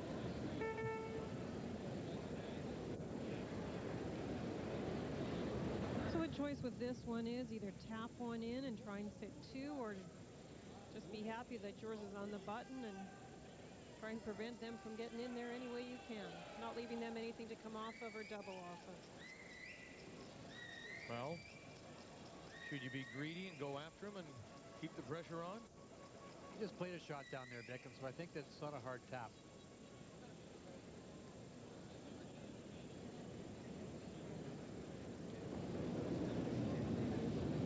The skip from the Charlottetown Curling Club. He's playing the tap back, but it's staying out.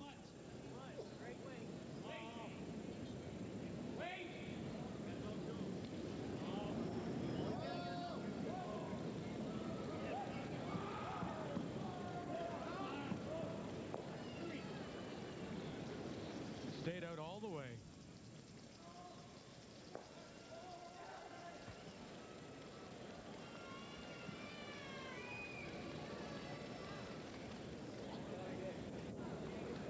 Leave him a double here. It's a tougher one than the last one because the rocks are closer as far as one not being so far in front of the other. But with that last one, you could have afforded to just sort of touch that front one and sit beside it and risk being a little narrow or light rather than hanging it out like this. It does give him a chance. There's the pre-shot huddle.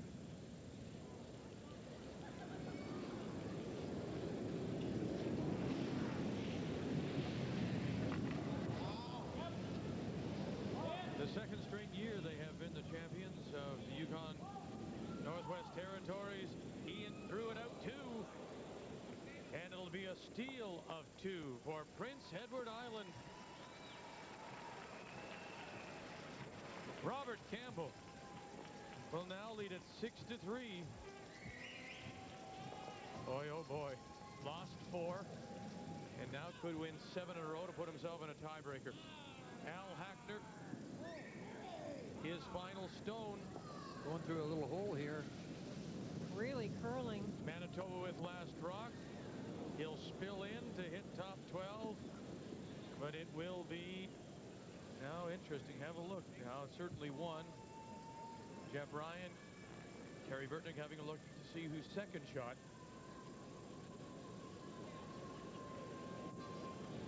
They think it's red, so it's a draw, Linda. So a draw for 3 for Manitoba here in 6.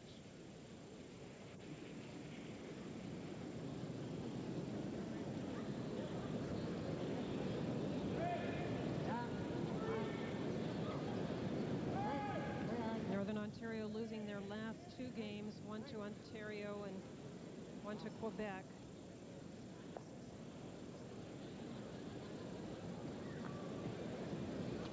Manitoba's only loss at the hands of Alberta.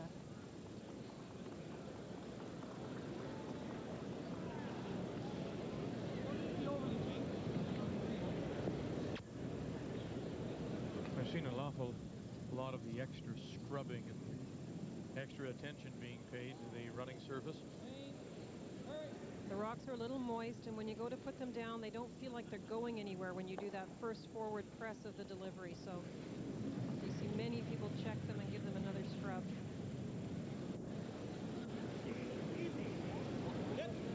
Terry Burtnick's final stone drawing for 3. Hurry! Hurry! Keith Fenton, Rob Meakin, the front end. And they'll get it there. Rick Lang will have a quick check of the stones at the edge of the 12. And he agrees. It is 3 for Manitoba here in the 6th and an 8-2 lead. Kerry Burtnick over Al Hackner from Northern Ontario in a game that Hackner must win to keep his chances alive.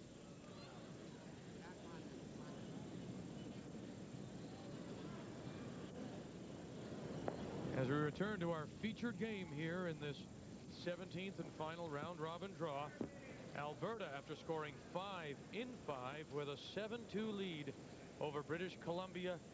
The scenario simple. Winner goes on, loser goes home.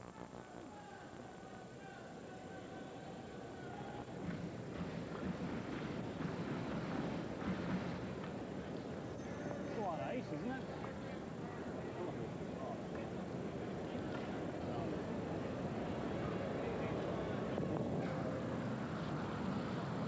Hurry! Hard! Quick!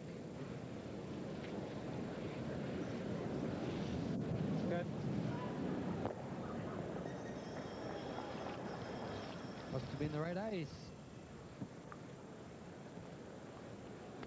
Thank you.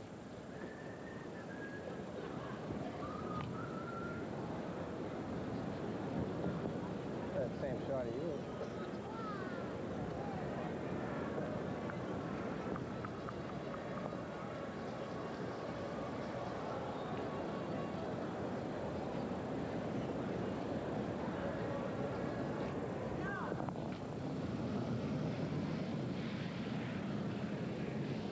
Yeah.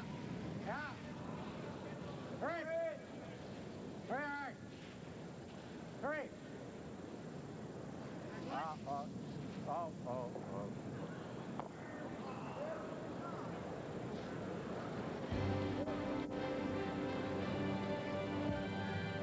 The winners of this year's Labatt Brier will receive some lovely gifts.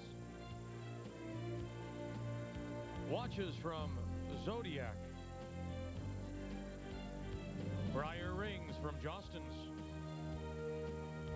And Labatt Brier keepsake trophies.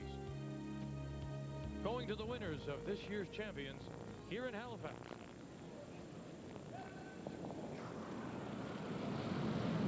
Hurry! Oh!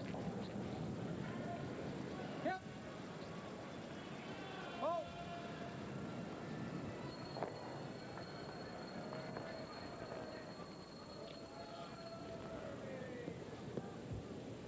of course, the man going home with the brand new Ford Contour, winner of the Ford Hot Shots competition is not the Roadrunner, but Ed Wearness. And he'll be playing tomorrow. Yeah, he's watching and waiting. Whether it be a tiebreaker or just third or fourth spot. Well, all BC can do here is to keep drawing down to rocks and hope to get a chance to get a couple back.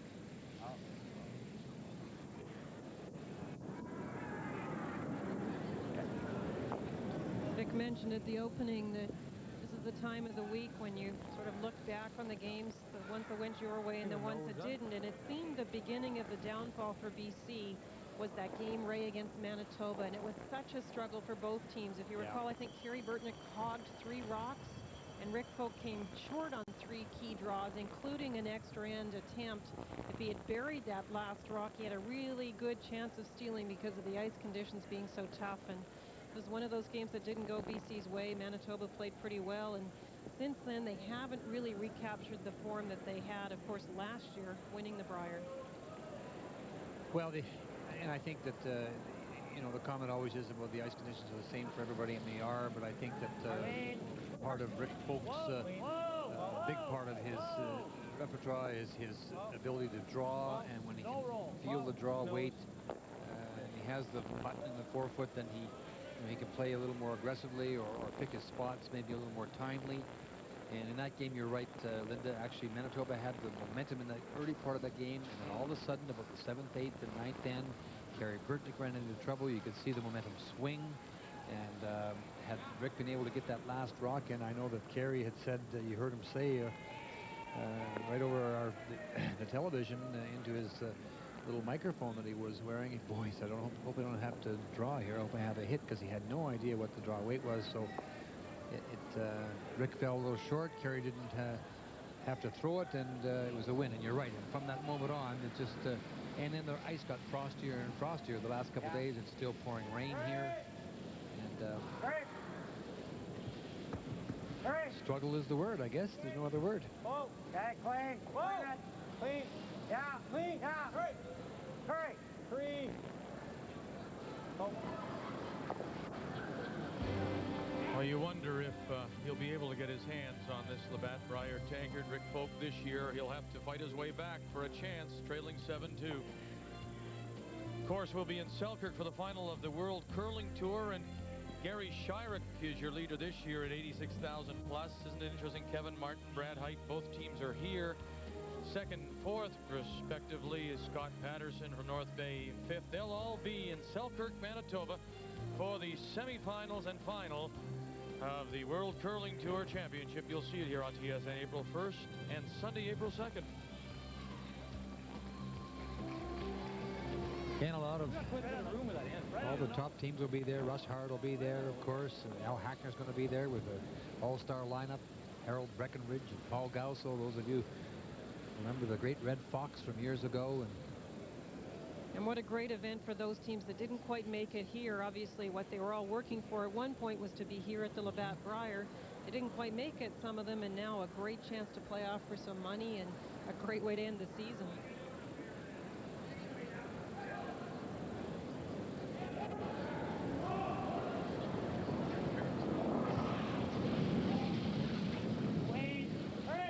Gentleman there by the name of Al Moore, is there not? That's right. He'd like to win a bit of that cash. Oh, he got it. Jammed it off the back one and squeezed it out. And so Rick Folk with his final stone. Out-turn tap back. Against 4. Or facing 4.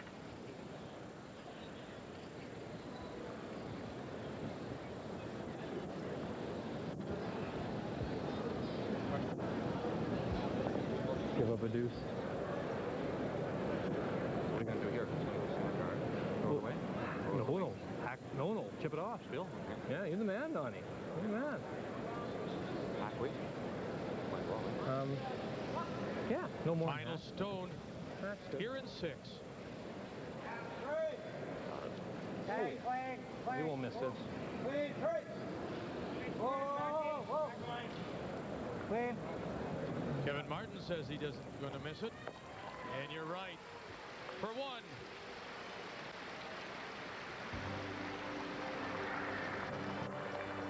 But chipping away one by one won't do it. Alberta leads it 7-3 as we go to 7. Here in this 17th and final round robin draw of the Labatt Brier, and it's time to now give you the question of our Husky historical moment. The Brier has been played in Vancouver twice. Tim Ramsey won the first in 1950. Who won the second and when? Think about it, the answer when we come back.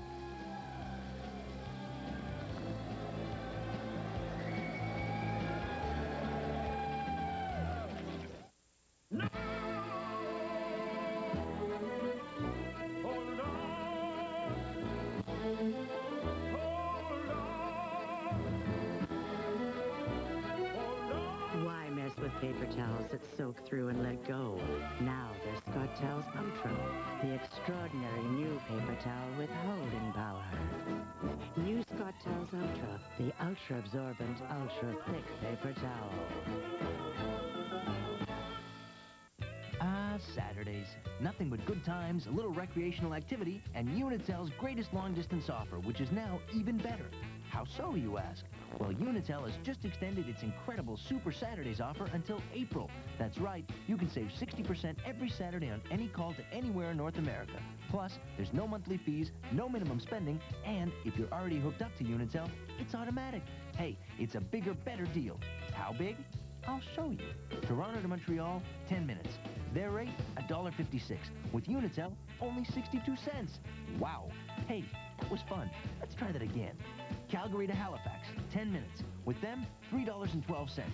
The same call with Unitel, only $1.25. So Unitel's 60% is really better because it's bigger. Hey, it's super. Hence the name. So call 1-800-991-5577 for Super Saturdays from Unitel. The best day of the week just keeps getting better. You don't choose to have an accident, but you can choose your repair center.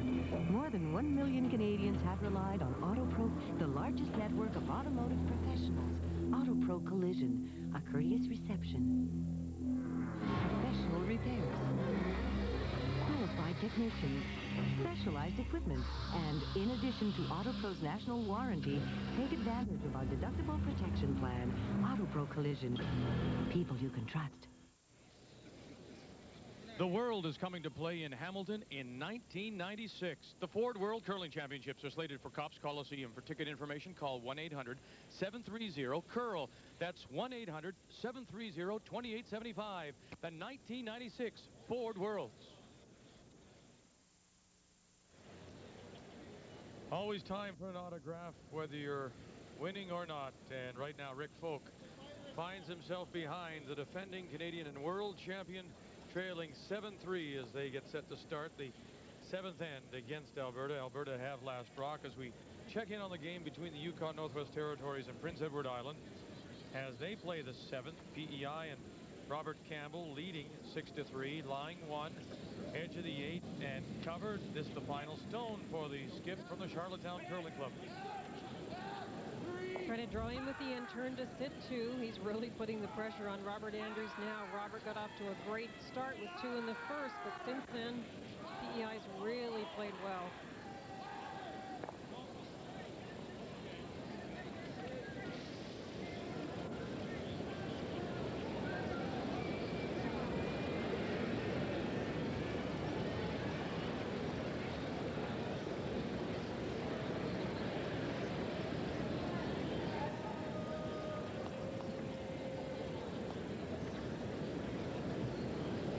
What would he be looking at? Trying to rattle, getting 2 in there somehow, and it's not biting. He's got to worry about shot stone. He looked at hitting the red one onto shot rock and get it coming off the back of the yellow guard to get the shooter in.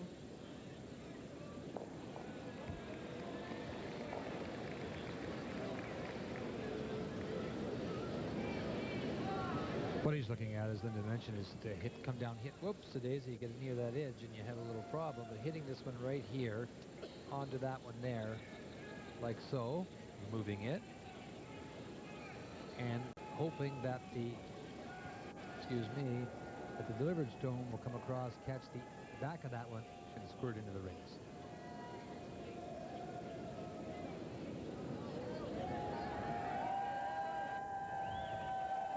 Robert Campbell, maybe he's saying, boy, I tell you what, if he can make this shot, he deserves it. Mark Butler on the left, Mark O'Rourke, the front end, lead second, respectively, of this team from the Charlottetown Curling Club.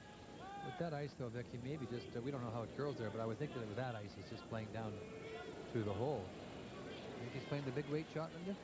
I could be playing the inter, and it would go very straight that way. Yeah, I guess so. Yeah, he is. Look at him here, grip.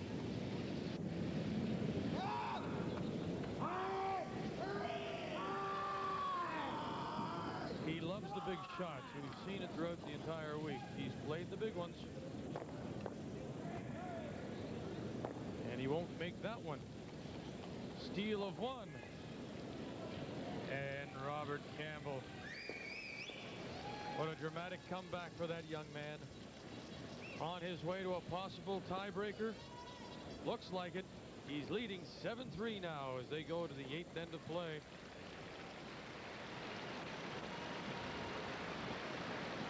And it's all over between Manitoba and Northern Ontario, and the Iceman will not go on. Carey Burtnick, already guaranteed first place, will win it by a score of 8-2. And Northern Ontario are eliminated from further play. They'll finish with a record of 6-5. Manitoba 10-1. Finally get to play a Brier under 3 guards, only you can't draw. Same stuff all over again. Last couple of drinks?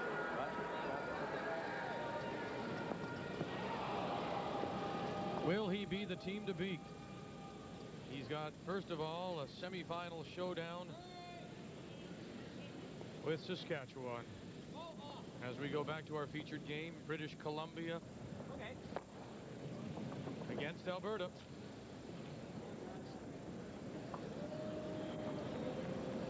And the way it presently stands, there will be a tiebreaker. With either Alberta going through, well, let's say Alberta now, and give me BC fans if I give this to Alberta presently. But with Alberta leading, PEI leading, and Ontario waiting with 4 losses, those 3 teams would be left to decide 3rd and 4th place. Right up here. Come on. And my understanding, Linda, from talking to the officials prior to the game, is that if it's 3 teams, they'll first of all look at record in round robin. The team with the best record will be given 3rd place, leaving the other 2 teams to play a game for the 4th spot, as the fans here at the Metro Center acknowledge Northern Ontario and Halifax. And then the winner of that tiebreaker would get 4th. That's my understanding too, Vic. It was much more complicated if the other combinations came into play, and if round robin record didn't do it, they would actually draw to the button, and there would be other ways of doing the ties. But it may be fairly simple.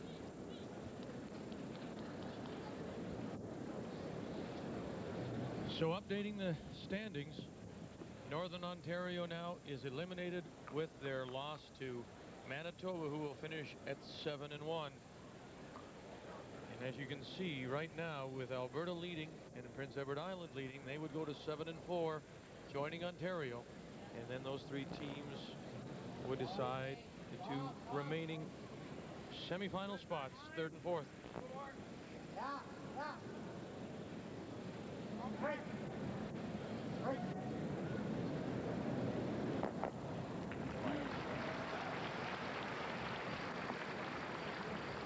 Well, you certainly have to be impressed with Manitoba's run. We were looking at who might be playing off for third and fourth. It's awfully nice to be sitting there with a 10-1 record. And Manitoba's only loss, as I said, was to Alberta. It was a very close game, 7-5. They've really been in every game, played very well. Of course, interestingly enough, you remember who Connie Lalaberty, the Manitoba team at the Scott Tournament of Hearts, lost to? Kathy Borst of Alberta in round-robin play. So maybe that's just a Manitoba thing this year. Form follows. Gary Burtnick would win the next game, make it to the final, and win that. Well, as Ray has said, there are lots of little omens of past Burtnick victories. He's come into play when he returns 14 years later to Halifax. Go right up the straight. The site of his first win. And it's been such a great year for Manitoba as well. Mine came over. When my outturn came over, if I had any more weight, it was coming. Just barely, eh? Huh? Just barely, though, eh? But it only left the hole and it was only there. Any deeper, it would have been right over. Yeah. It was moving. I'm just worried that once it gets to that line, it's really going to go away. I don't. Yeah. That's why the intern should come straight up the chute there.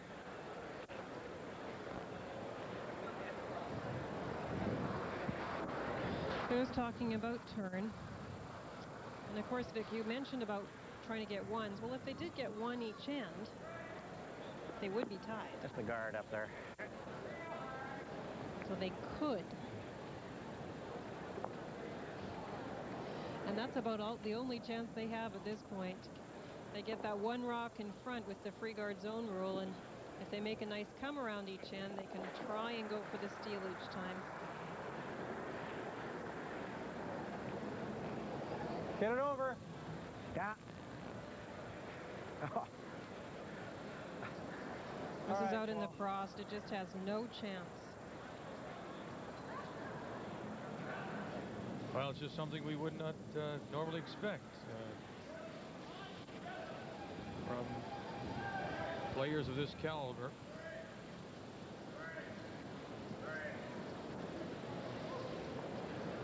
Right on the nose. Down normal. Yeah, she went straight. Oh, it just went dead out of my hand there. Yeah. They've been great champions. Well, maybe you can. What can he do? And they look very frustrated tonight. Not much good for We've seen them look so confident last year at the Brier, and of course at Oberstdorf, winning the World Curling Championship. But not tonight. Oh, it's gone. It's gone. It looks like a bugger there. All right. Well, they're finding some curl. I tended to agree with Pat on the first one, and maybe it's easy to say, but I think, and this is what they're going to do, if you go with the other turn and you don't get into the frost so early, I think you have a better chance with the weight, and that's, of course, what's so difficult here.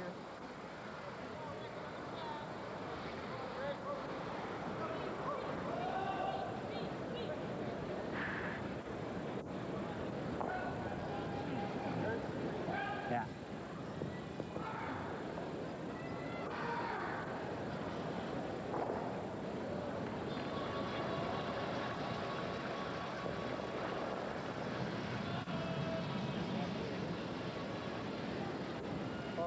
Where is it? Clean. Clean it. Clean. Close. Clean. Hurry. Hurry. Hurry. Hurry. Try not to line these up, trying to get a little tap on that yellow one.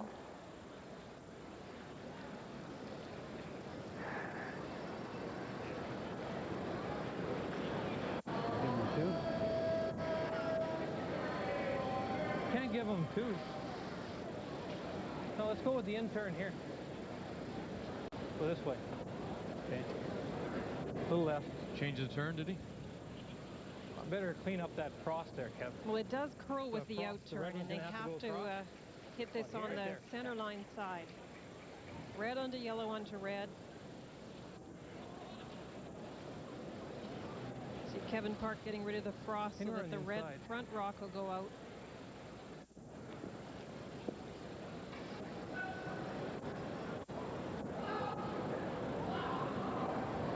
Well, somehow hit it on the nose, eh?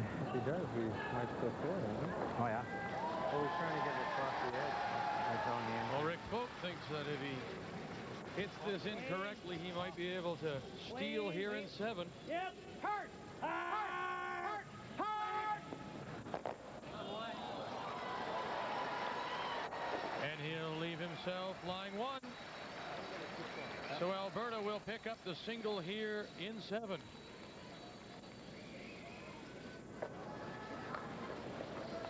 Rick Folk, the defending Canadian, the world champion, will go to 8 and trailing by 5 here in the 17th round of the Labatt Brier. It's been quite a season of champions so far. We started off in Sarnia, Ontario, of course, with the Unitel Canadian Mixed Curling Championship. Stephen Ogden, Nova Scotia, the winner there, and then was on to the CIBC Seniors Championship in St. John. Bill Dickey from down Trenton Way, Northern Ontario, winning the women's. Kelly McKenzie, Chris Galbraith from Manitoba. Another Manitoba winner at the Scott Turnout of Hearts, Connie Lalaberty. And could we have another Manitoba team winning the Labatt Brier? Carey Burtnick is at 10-1, and he will finish first, winning here 8-2 and eliminating Al Hackner, and Carey's with Ray. Well, you're right, Vic. It's been a marvelous year for the Bisons, and Carey, you just had an absolutely tremendous round robin. Yeah, it's really worked well for us. The guys have played really consistent, and I think that, you know, that's the whole key out here. The conditions are a little tough, but you got to play with what you've got, and the guys have made a consistent number of shots, and as long as we keep doing that, it's tough for the other team. As the conditions got a little worse as we moved through the week, Carey, did you sit down, did you plan anything differently, whether it be mechanically or from a strategy point of view? Well, I don't think we really changed too much. I think we realized fairly early in the week that, you know, we're going to have to be a little bit more patient than we'd like to be. You know, we like to be more aggressive than we are. But on this kind of ice, it seems like you got to, you know, wait and play the hit and rolls a lot more than you can play the come-arounds, and that's the way you can be offensive. You know, we still like to get the rocks in play, and if you get a chance, you can go around the corners here, but it's not that often you get that chance.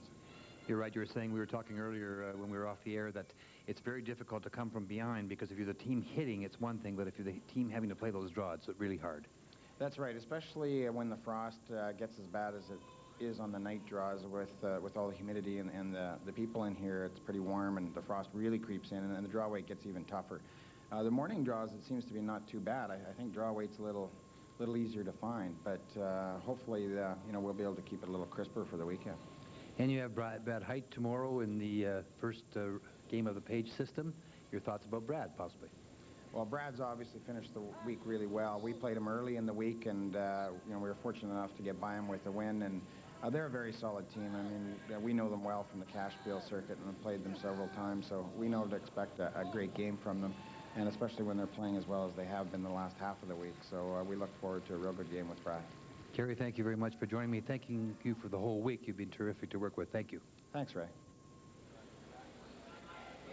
He's first overall with a record of 10-1 through round-robin play of this 1995 Labatt Brier at the Metro Center. Let's go to the game between the Yukon Northwest Territories, Prince Edward Island, as they play the 8th. Again, Prince Edward Island, one of those teams in a must-win, sitting with 4 losses. And PEI, lying one, Linda, again, behind cover, top of the 8-foot, but it's the Yukon Northwest Territories with last rock.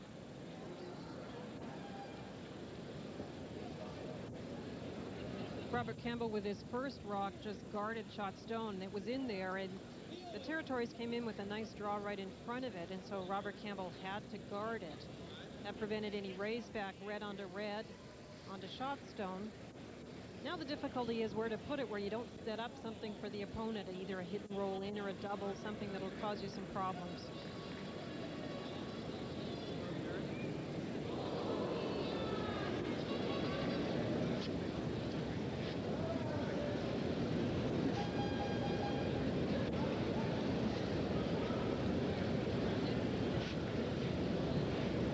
This the third Brier for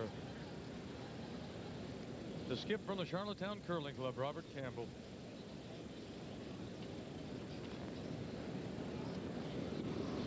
28-year-old, former Canadian mixed champion, Prince Edward Island junior champion, and looking to make the playoffs for the first time.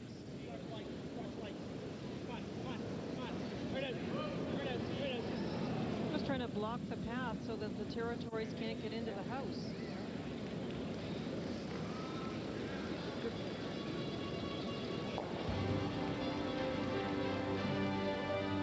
We've given you 2 clues. Here's the third of this Labatt Brier puzzle. 1 Canadian juniors beat Rob Schlender in the final and did not win the Worlds.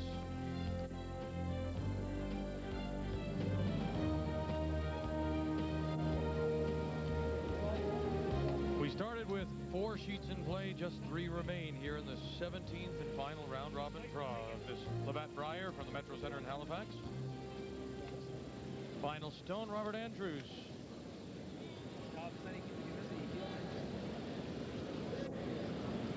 Seems like we keep saying these combinations every time we go to watch another shot. When there's this many guards in play and they get that one in behind, the territories are trying the yellow onto red onto yellow.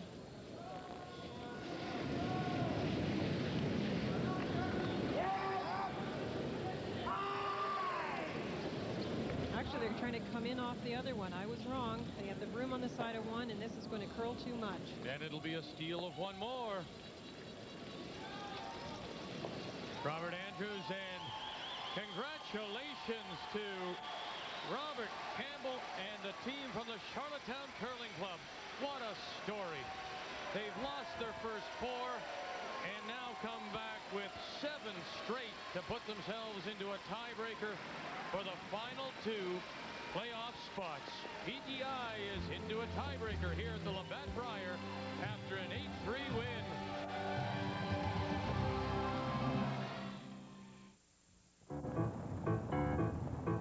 There are some things you can't put a price on.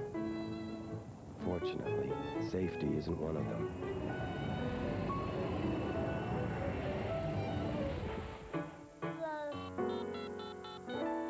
Hi, roadside assistance? Cantel Amigo for $19.95 a month with no setup fees and no long-term commitment. Because if you had to put a price on safety, this is it. Cantel Amigo.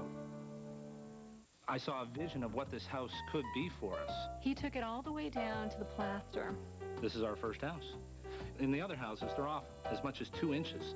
These ones are perfectly true. He took everything out. I felt like I own something. I own a piece of the earth. CIBC Personal Vision Home Ownership.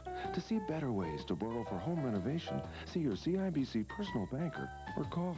I see our home as sort of our nest. At CIBC, we're working to see what you see. We've made history on Canadian roads for years. Now we're looking to the future. Introducing the new Ford Explorer. The only leading sport utility with standard dual airbags. The one with the roomiest interior. The only one with Control Track, which provides 4-wheel drive traction automatically. The new Ford Explorer. Far and away the best the world has to offer. Face it, shaving is a pain. It strips away the skin's moisture, leaving it hot, dry, and burning. But now there's proof you can take the heat out of shaving. Introducing Sensitive from Old Spice. It's the one with cooling sensates, an invigorating blast of real refreshment that cools skin scorched by shaving. Prove it to yourself. Try new Sensitive from Old Spice. It's more than a great scent. This is a cooling blast of real refreshment that takes the heat out of shaving. Well, you've had time to think about it now, so it's time to give you the answer to our Husky historical moment here in the 17th round of this Labatt Brier. And this was the question. The Brier has been played in Vancouver twice.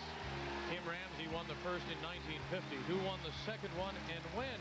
Linda Moore, who lives in Vancouver. You'd think I'd know. 1978, Ed Lukowicz. If you get this wrong, I'll be so disappointed. Well, there he is. Cool Hand Luke, Ed Lukowicz, the winner. 1978. Where was it played? At the Coliseum? Mike Chernoff skipping, but Ed Lukowicz throwing last rocks.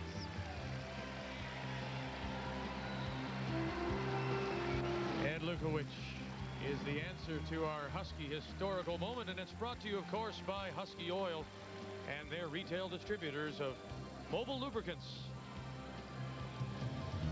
So another winner. Prince Edward Island goes to 7-4.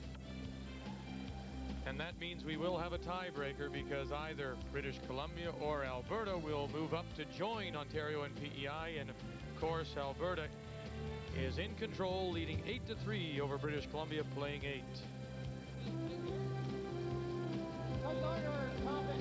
And let's go right back to that game, our feature here in this 17th round, and British Columbia with last rock playing 8, and it is Alberta flying one wide open, biting the top of the button. Well, but even top 12 is fine. Like, I won't be long. I'll likely end up being heavy. So Kevin Martin playing his first skip stone, BC with last rock.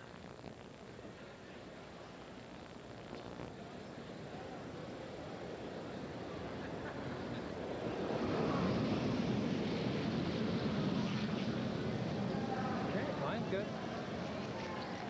Mine's real good.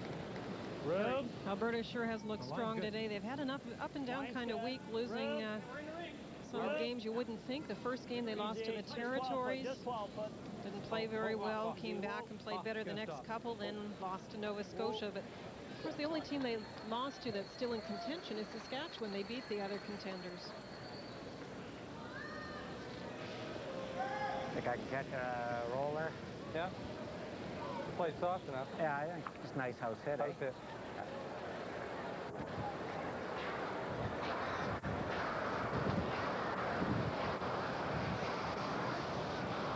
Rick Folk grasping here at straws, as it were, looking for the little hit and roll in behind that corner, maybe catching the top of the 12. I think your description was pretty good, grasping at straws. Can't leave it there because, of course, it's protecting a rock just on the front of the button. Well, keeping his sense of humor.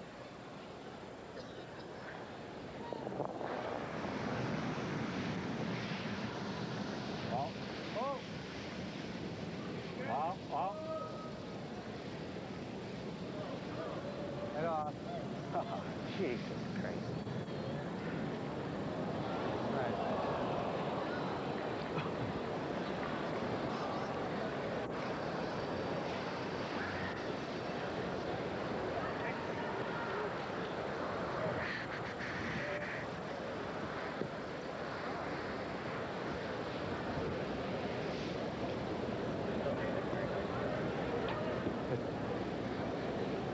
Let's get this guard on this thing. Throw the same weight.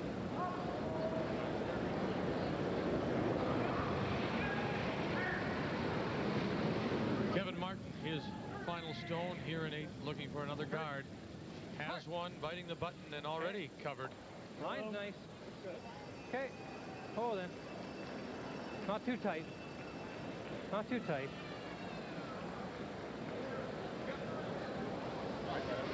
Okay. So he takes that idea away from him. Try to rip all 3 of them off. They won't go.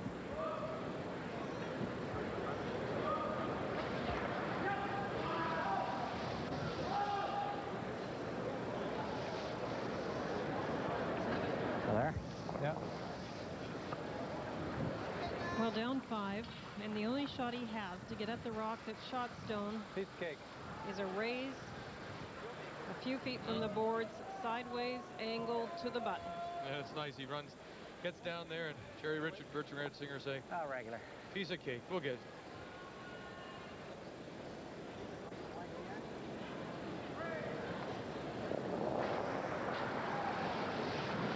Whoa! Yeah. Great. Final stone, looking for the angle raise. Get her this way. Maybe you get it the hard way. Right. No. Think that's enough? It'll be a steal of 1, and that is enough. says Pat Ryan, Rick Polk, and so the champion is no more.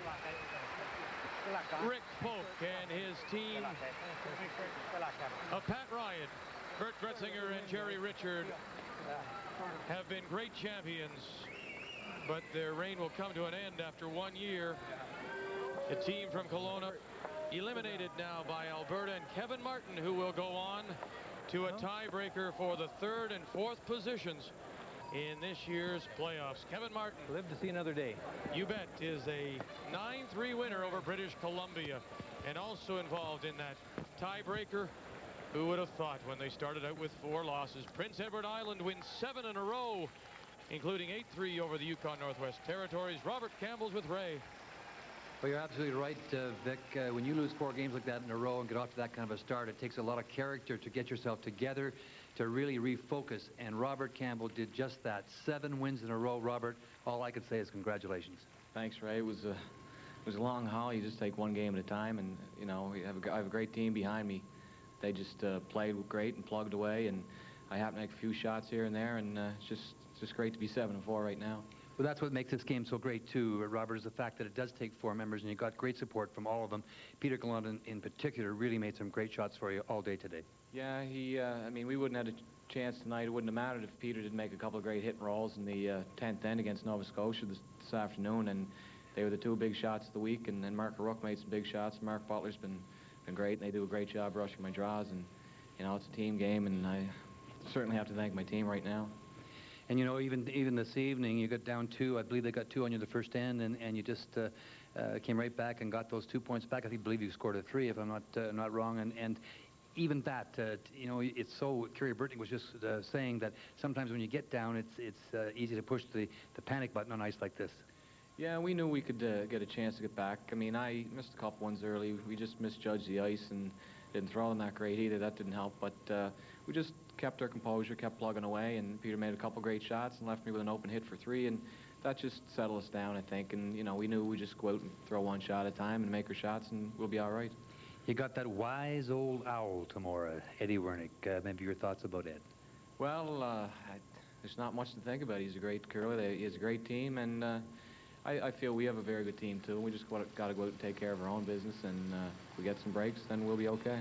Good luck. Have a good game tomorrow. Okay, thanks, Ray.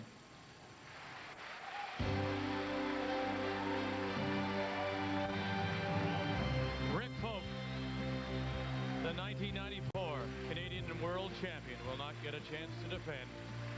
Polk, the Polk story ends here in round 17.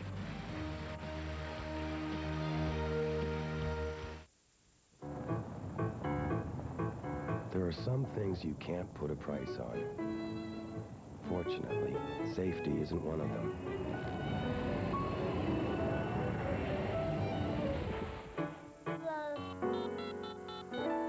Hi, roadside assistance. Cantel Amigo for $19.95 a month with no setup fees and no long-term commitment. Because if you had to put a price on safety, this is it. Cantel Amigo. I saw a vision of what this house could be for us. He took it all the way down to the plaster. This is our first house. In the other houses, they're off as much as 2 inches. These ones are perfectly true. He took everything out. I felt like I own something. I own a piece of the earth. CIBC Personal Vision Home Ownership. To see better ways to borrow for home renovation, see your CIBC personal banker or call. I see our home as sort of our nest. At CIBC, we're working to see what you see. The all-new Lincoln Continental is so technologically advanced, you control it with the press of a button. Equally as impressive is that with the press of a button, its exclusive 12-function memory profile system sets everything back to where it was. Your Lincoln. Thank you. My pleasure. The new Lincoln Continental with the 32-valve V8 Intex system, the perfect balance of luxury and technology. Hey, Vic, what are you waiting for? Let's go! I don't know what to do. She's got the book. The Curling News is Canada's only national monthly curling magazine. Subscribe today. Protector, a razor so sharp it has to be kept behind bars. Protective guard wires ensure that while the shave is close, there is no safer wet shave. Protector, only from Wilkinson Sword.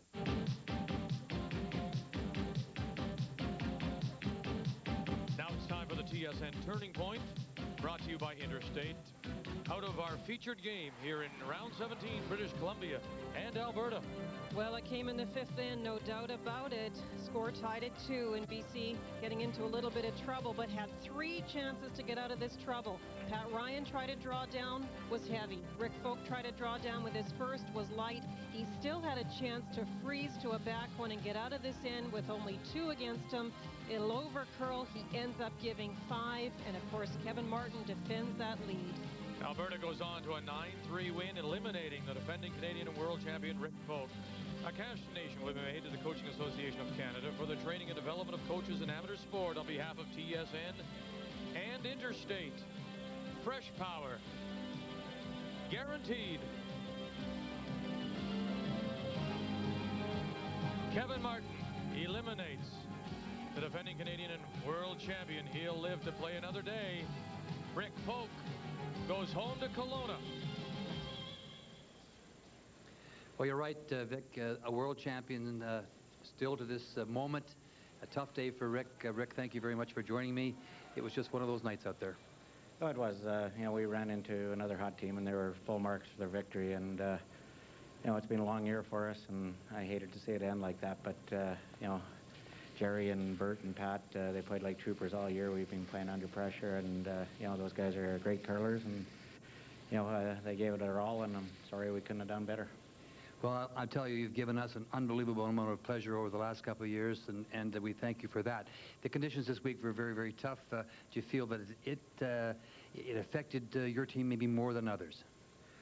Oh, I don't think so. I think it was the same for everybody out there. You know, when the frost came in, when the big rain came in the other day, that made it tough. You know, the rocks just weren't moving, and your draw paths were taken away from you and changing every game. But that was the same for every team, and you know, we should have been able to adjust. We've played in all kinds of ice conditions, and, you know, we just didn't do as well as the other guys did.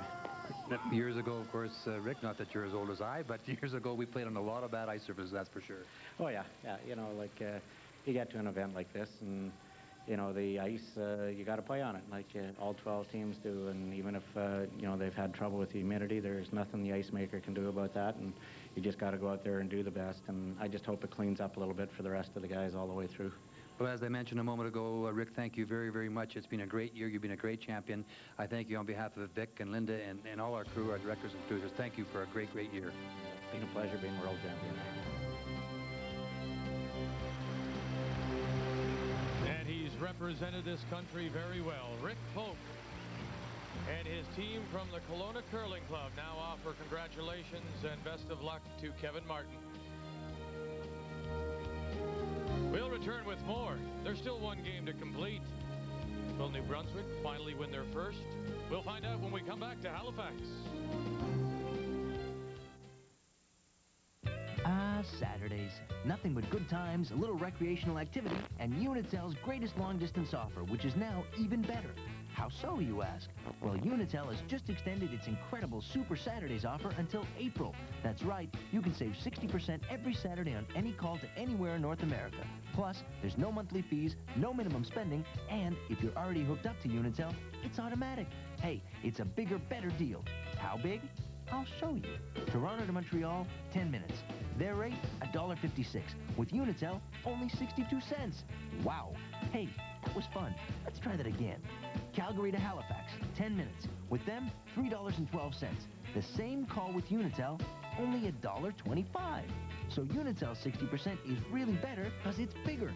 Hey, it's super. Hence the name. So call 1-800-991-5577 for Super Saturdays from Unitel. The best day of the week just keeps getting better.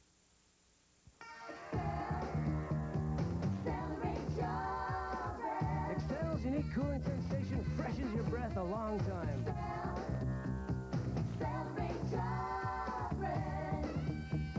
Don't just freshen your breath, accelerate it with long-lasting Excel sugar-free gum.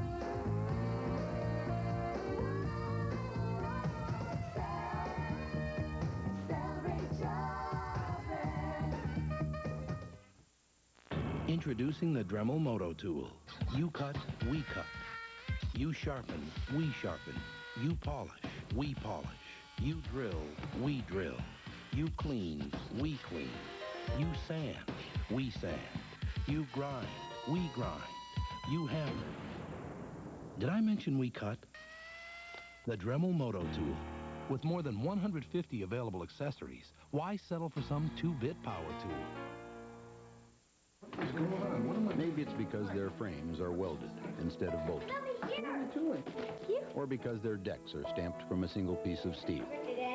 Oh, you guys. Or maybe it's the fact that they have a high resale value. Oh, hey, I always wanted one of these. Thanks. But the truth is, when people are asked what kind of lawn tractor they'd like as a gift, Happy birthday, Dad. most say the same thing. The Curling News is for casual fans and curlers alike. You get in-depth profiles, investigative journalism, and great visuals. And it's Canada's only national monthly curling magazine. Get in the game. Get the Curling News today. Protector, a razor so sharp it has to be kept behind bars. Protective guard wires ensure that while the shave is close, there is no safer wet shave.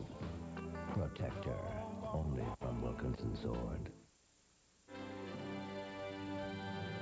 Here's a final clue of our Labatt Brier puzzle. Won the Canadian Juniors, beat Rob Schlender in the final, did not win the Worlds. Pettigrew and Abel watched his Canadian win. I'm going to say Aaron Skillen. Aaron Skillen, you are good. That's 2 for 2 tonight. Aaron Skillen, the second for Northern Ontario, and Al Hackner, the third-year physics student from Lakehead University. Northern Ontario junior and Canadian junior champion when he played with Jason Repay. Aaron Skillen is the answer to this Labatt Brier puzzle. And moments ago, while we were away, New Brunswick, Brian McPherson. This the final stone for Bruce Lonis. Nova Scotia flashes. It's a steal of 3. And yes, Brian McPherson from the Riverside in New Brunswick will win his first 7-3 over Nova Scotia and will not go winless at this year's Labatt Brier. He'll finish 1-10. And the team from the Riverside just outside St. John leave the ice to the applause of those on hand here at the Metro Center. Well, we have 3 teams tied at 7 and 4, and by virtue of their round-robin performance, beating both Ontario and PEI, Alberta will be given 3rd place, and now they'll wait for the winner of Ontario and PEI to play a tiebreaker. And Alberta, of course, skipped by Kevin Martin, a winner over Rick Folk. Kevin's with Ray. Well, you're right, Vic. Kevin Martin started this day with his back against the wall with 4 losses, and he came out firing with all cylinders. Kevin, congratulations, a great day. Yeah, it's a good day. The game tonight against Rick Folk, obviously you've played him before, and Rick is the world champion, so you came out in that game and got off to a good start and carried it through. Yeah, you've got to walk into a day playing Wernick and Folk, and to come out on the top end in both games, it means a lot. Actually, for me, that's probably the best day I've ever had. Yeah, it's a great day. As you say, 2 world champions. The 5-ender in, I believe it was the 5th end, Kevin, the 5th end, I think it was the You bet, yeah. Everything was going right for us on that end, and actually, it was a miss that actually caused it all. James racked the guard, put it in the 2 corners. Yeah. Then they missed their next one, and every shot after that was made, and using 2 corners, it made it quite a mess for Rick. I was talking to Kerry Brooknick just a little bit earlier, and he was saying that it's really difficult if you can get off to a good start and get off to a little jump on a team. It's really much easier to be hitting a little bit than it is to be drawing, and that seemed to be what happened to Rick Folk. Yeah, once you've got to get really gambling a lot and trying to set a lot of stuff up, it's really difficult. It's quite easy to come around the corners and tap rocks out, but it's very difficult to come around and put them there. So it's tough. It's tough to catch up. Well, good luck tomorrow, and thank you for all the help and work with us this week, Kevin. Good luck tomorrow. All right, thanks a lot, Ray. One of the busiest nights here at the Metro Center as we draw to the conclusion, certainly the end of round-robin play, 17 rounds, and here's how the playoffs go. Alberta awaits the winner of 4th place. We'll have that for you Friday afternoon at 3 p.m. Eastern, 4 p.m. local. That will either be, of course, Ontario or Prince Edward Island, Campbell or Wernick, while Game 2, Manitoba first against Saskatchewan second. We'll have that for you Friday night at 7 p.m. Eastern, 8 p.m. local. Those are the playoff games in this year, the 1995 Labatt Brier from the Metro Center here in Halifax.